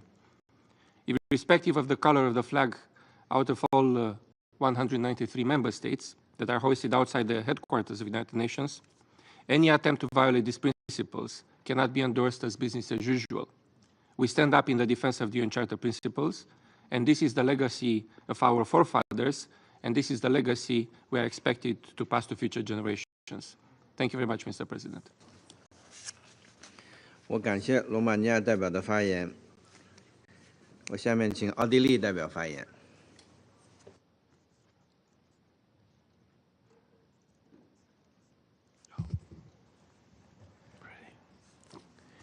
Excellencies, Mr. President, first of all, let me commend you for convening today's open debate, and I am particularly pleased to address the Council as the new permanent representative of the Republic of Austria today. 80 years ago, the United Nations were founded on the ashes of war and built on the hope that dialogue would prevail over division. Today, the question is not whether multilateralism is needed, but how we can adapt it to meet today's needs and indeed the needs of the next 80 years and beyond. Against this backdrop, allow me to focus on three main issues today. First, our current multilateral system might not be perfect, but it remains our only and our best chance to address common concerns. In light of the multitude of challenges we all face, we need to keep up the art of compromise. We haven't seen so much of this lately. The vast interest in today's debate is testimony to this belief. Yet, if our institutions are to remain effective, they must evolve, as our colleague from Romania has said as well. The Security Council in particular must better reflect the realities of the 21st century. This entails a more representative membership, reflective of the diversity of nations, and it's crucial to ensure the full participation also of smaller and medium-sized states in the Council. As a member of the ACT group, Austria has consistently, as you know, advocated for a more transparent, accountable and inclusive Security Council. All of us, but especially this Council, bears a responsibility to defend and uphold the rule of law. And I would like to emphasize it is our UN Charter, not the charter of a few, but it is our UN Charter, and it should serve as a universal yardstick that we all agreed to when joining the United Nations. Therefore, we encourage all states to support the ACT Code of Conduct. We call on the Council to advance reform by implementing the Pact for the Future's interim measures, including the implementation of Article 27.3 of the United Nations Charter, and welcome the positive impact of the veto initiative. Finally, my own country, Austria, remains committed to continue its role as a reliable partner. As a smaller state that is not a member of any military alliance, multilateralism is in our DNA. Multilateralism is essential for our security policy, and we will stand up for existing disarmament and non-proliferation regimes in place that are now increasingly being challenged. Moreover, climate change and the use of new technologies are issues that no one can tackle alone, not even large countries. This is why Austria believes that institutions need to deliver to the people, and this is why we have been very much engaged in helping advance the dialogue on the reform of the Security Council. My predecessor was particularly active in this, as you know. Through a new model of networked multilateralism, we support efforts to enhance the effectiveness of UN peace operations, which we have promoted through a series of seminars, retreats, and roundtables, all in the spirit of advancing a real dialogue, together with the Department of Political and Peacebuilding Affairs and the Department of Peace Operations here at the HQ. Austria is fully committed to come to an end, Mr. President, to acting on these principles when it next has the honor to serve as a member of the Security Council, if indeed we're elected, and of course we hope for your support at the upcoming elections in 2026. Thank you very much. 我感谢奥地利代表的发言，下面我请新西兰代表发言。Thank you, President. I have the honor to deliver this statement on behalf of a group of 61 member states: Albania, Australia, Austria, Bahrain, Belgium, Bosnia and Herzegovina, Bulgaria, Cape Verde, Canada, Costa Rica, Croatia, Czechia, Denmark, Dominican Republic, Djibouti, Ecuador, El Salvador, Estonia, Fiji, Finland, Georgia, Germany, Guatemala, Jamaica, Jordan, Kuwait, Iceland, Ireland, Italy, Latvia, Liberia, Libya, Liechtenstein, Lithuania, Luxembourg, Maldives, Malta, Marshall Islands, Mexico, Moldova, Monaco, Netherlands, Norway, Palau, Poland, Portugal, Romania, Timor-Leste, Turkey, Samoa, San Marino, Singapore, Slovakia, Spain, St. Kitts and Nevis, St. Vincent and the Grenadines, Sweden, Switzerland, Qatar, Ukraine, and my own country, New Zealand. We welcome today's open debate as a timely opportunity to consider the central tenets of the United Nations as embodied in its charter: effective multilateralism, the maintenance of international law, and the rule of law. As my Austrian colleague said, founded in the ashes of World War II, the United Nations is fundamentally an international peace and security organisation, and it is this Council that has the primary responsibility in this regard. And yet, we are faced with a reality where the Council is increasingly unable to live up to this responsibility. Major crises and conflicts are too often met by inaction and paralysis. We have also continued to witness with alarming frequency the use of the veto, whereby the Council is prevented from taking effective action in line with its mandate. The application of the veto, not to mention those resolutions discarded due to the threat of a veto, undermines multilateral approaches. This favours contestation over cooperation on matters of international peace and security. Its effect is one of disillusionment and mistrust. President, despite their imperfections, we as a group remain committed to finding ways to contemporise our multilateral institutions so that they are best positioned to respond to the collective challenges we face, particularly as they relate to international peace and security.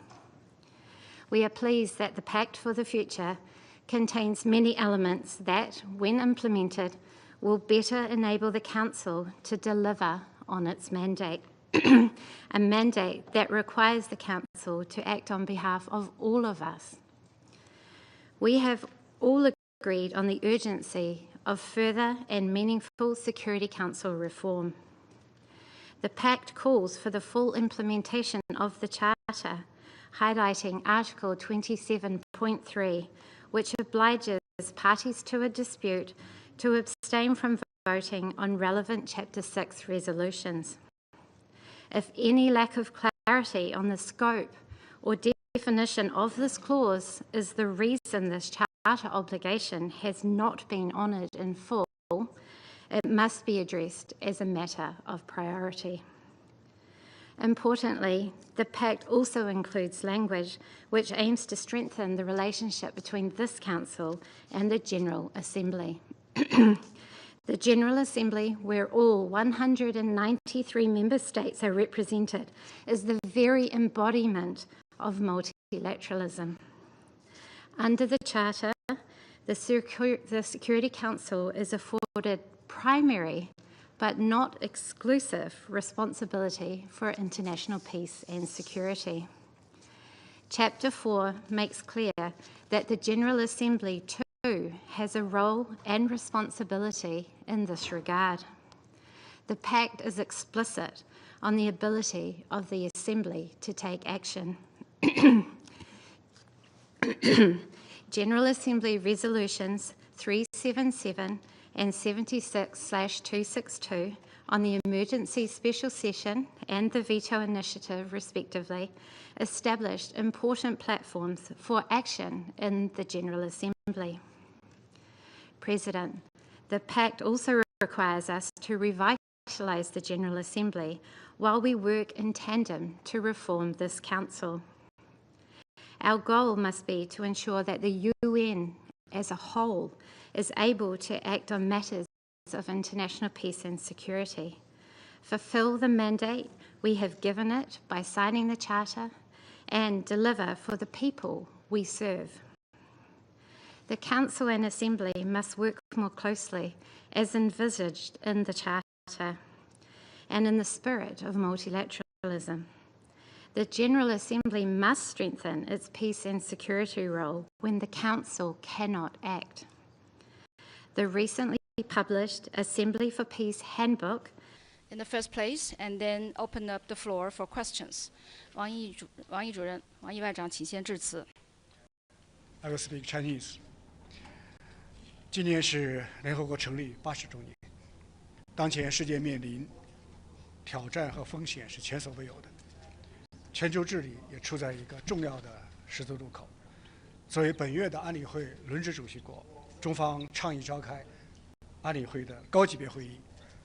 我们围绕践行多边主义、改革完善全球治理来进行讨论，目的就是推动各方重温联合国成立的初心，为践行多边主义凝聚共识，为加强全球治理注入新的动力。中方的倡议得到了各方的积极响应，超过100个国家报名参会。古特雷斯秘书长专门与会来通报。多国外长和高级别代表专程到纽约来出席会议。我们在会上就重振多边主义、构建公正合理的全球治理体系提出了4点主张。会议讨论非常的热烈，现在还在进行当中。归纳起来有几点共识，我也向大家介绍一下。Please. This year marks the 80th anniversary of the founding of the United Nations. Our world today is facing unprecedented challenges and risks, and global governance is at an important crossroads. As the rotating president of the Security Council for this month, China proposed convening a high-level meeting of the Security Council to focus discussions on practicing multilateralism, reforming and improving global governance. The purpose is to encourage parties to revisit the founding missions of the United Nations, build consensus for practicing multilateralism, and inject new impetus for strengthening global governance. While China's proposal of convening the meeting has been positively received by parties, more than 100 countries signed up and attended the meeting. Secretary General Guterres attended the meeting and gave a briefing. The foreign ministers and high-level representatives from many countries came specifically here to New York to attend the meeting. We proposed 4-point propositions at the meeting on reinvigorating multilateralism and building a fair and a just and equitable global governance system. There were lively discussions, and as we speak, the meeting is still going on. So, to sum up, there are the following consensus at the meeting. 一是联合国的作用不可或缺。经历80年风雨，联合国仍是最具代表性和权威性的政府间国际组织，是实现世界和平与发展的核心机制。当前形势下，联合国的作用只能加强，不能削弱。联合国的地位必须维护，不能取代。二是多边主义的潮流不可逆转，单边主义、保护主义不得人心，各国都要支持以联合国为核心的多边体系。遵守以联合国宪章宗旨为基础的国际关系基本准则，弘扬多边主义理念，重振多边主义精神。三是团结进步的趋势不可阻挡，各国相互依存，命运与共，谁都不能独善其身，不能搞弱肉强食，更不能重回丛林法则。团结比分裂好，合作比对抗好，只有这样，各国才能共赢，世界才能实现和平和发展。四是改革完善全球治理，不容拖延，构建公正合理的全球治理体系，是国际社会的普遍期望，是应对全球性挑战的有效途径。要适应国际政治、经济格局的新变化，提升全球南方的代表性，在改革中平衡反映大多数国家的意愿和利益。First, the role of the United Nations is irreplaceable. After traveling an extraordinary journey of 80 years, the United Nations remains the most representative and most authoritative intergovernmental international organization. It is a core mechanism for achieving world peace and development. Under the current circumstances, the role of the United Nations can only be strengthened. It must not be undermined. The stature of the United Nations must be safeguarded, not replaced. Secondly, the trend toward multilateralism is irreversible. Unilateralism and protectionism go against people's will.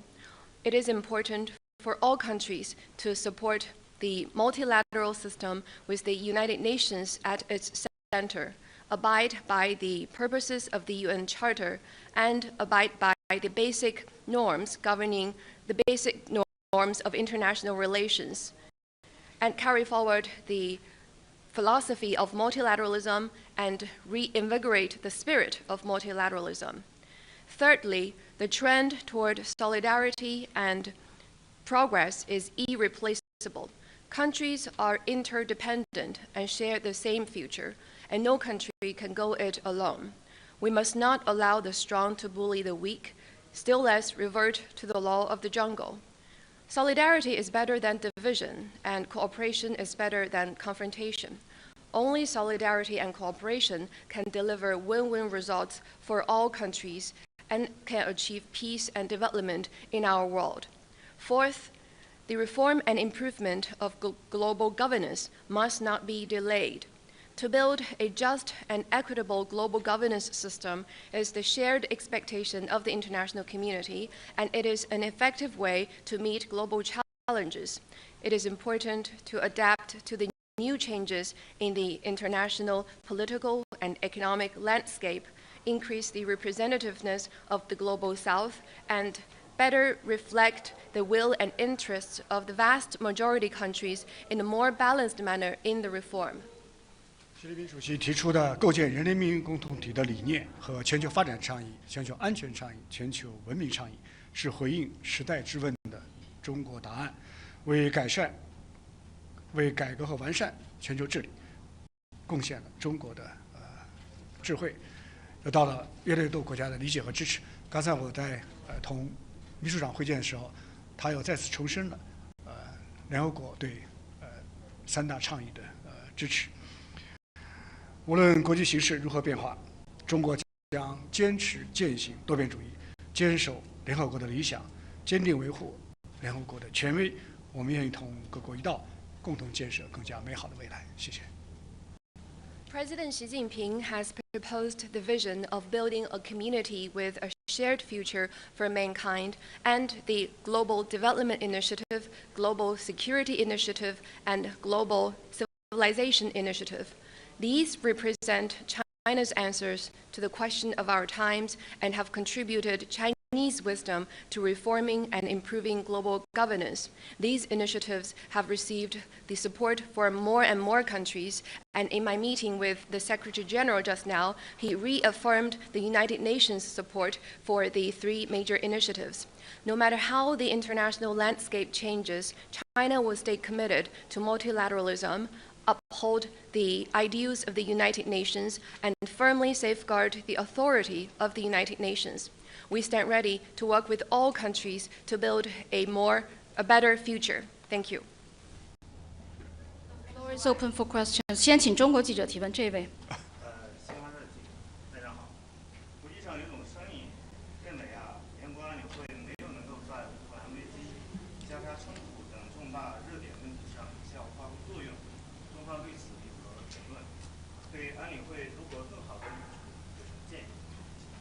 With Xinhua News Agency, now some say that the Security Council has not been able to play an effective role in resolving major hotspot issues like the Ukraine crisis and the conflict in Gaza. How does China comment on that, and what suggestions does China have for the Security Council to better fulfill its mandate? 安理会承担着维护国际和平的首要责任。我们看到近年来面对一些重大的危机和冲突，安理会确实需要更加及时地采取有效的行动。目前的这种状况不能够再继续下去了，应当以联合国成立80周年为契机，重温初心，与时俱进，更好地回应各国人民的期待。 Indeed, the Security Council has the primary responsibility of safeguarding international peace.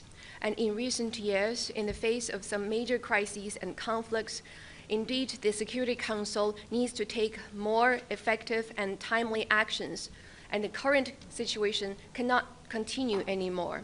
The 80th anniversary of the United Nations is a good opportunity to revisit the founding missions and to keep up with the times and better respond to the expectations of people across the world. 首先是要天下为公，各国都有自己的利益和立场，但是既然进了安理会，就不能只考虑一己之私，而是要把国际社会的共同利益摆在最前面。 按照国际法和国际关系的基本准则，做出客观、公正的判断，发挥积极、正面的作用。 First, it's important to think for the greater good. Well, every country has its own interests and position, but as members of the Security Council, one can not only think for its own interest, but rather put the common interests of the international community above anything else and make objective and just assessment in keeping with the international law and the basic norms of international relations and play an active and positive role. 第二是要精诚合作，协商一致是安理会运作的重要的基础。但是我们看到，有的成员试图把安理会变成攻击指责的场所，把国际公器 变成地缘政治的工具，这违背了创始者的宗旨。重塑五常的团结，这是当务之急，要从开展建设性对话来做起。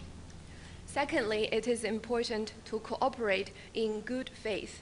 Consensus building is an important foundation for the operation of the Security Council, but what we are seeing is that some members are trying to turn the Security Council into a place for finger pointing and to turn the international public instrument into a tool for geopolitics. That actually goes against the purpose of the founders. Now, to restore solidarity among the P5 is of pressing priority, and work could start with having constructive discussions. 第三是要言出必行。根据联合国的宪章，安理会通过的决议具有法律效力，应当不折不扣地执行。联合国全体会员国，尤其是安理会成员，都要重视这项国际义务，不能搞选择性的适用，更不能搞双重标准。 Thirdly, it is important to match words with action. According to the UN Charter, the resolutions adopted by the Security Council are legally binding and they should be implemented without any discount.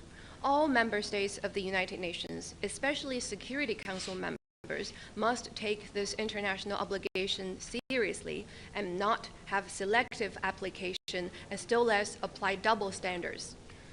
第四是要改革完善。 中方支持继续通过广泛民主的协商，就包括安理会在内，联合国的改革寻求共识，使安理会更具代表性、更有行动力。我们也支持做出特殊安排，优先解决对非洲的历史不公。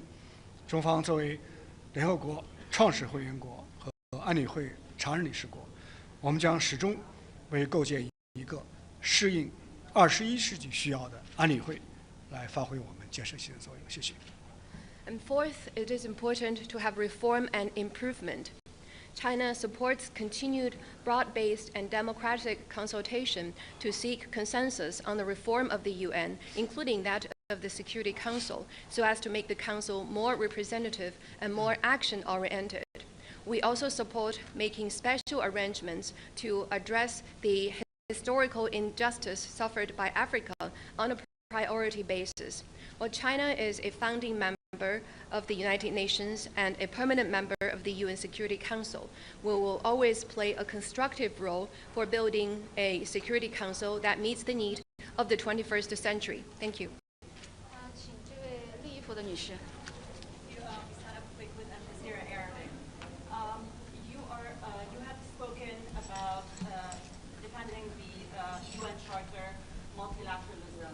But we have seen so far that the Security Council has failed up until earlier this year when the ceasefire agreement was adopted to end the war in Gaza. Now we hear statements about forcefully displacing Palestinians from Gaza, fear and concern of annexation of the West Bank has become very real and concrete.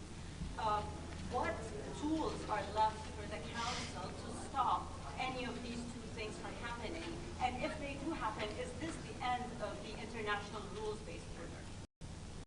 来自半岛电视台，您谈到要捍卫联合国的宪章以及多边主义，但是直到今年早些时候达成加沙停火协议之前，安理会未能采取有效行动来终止加沙的战争。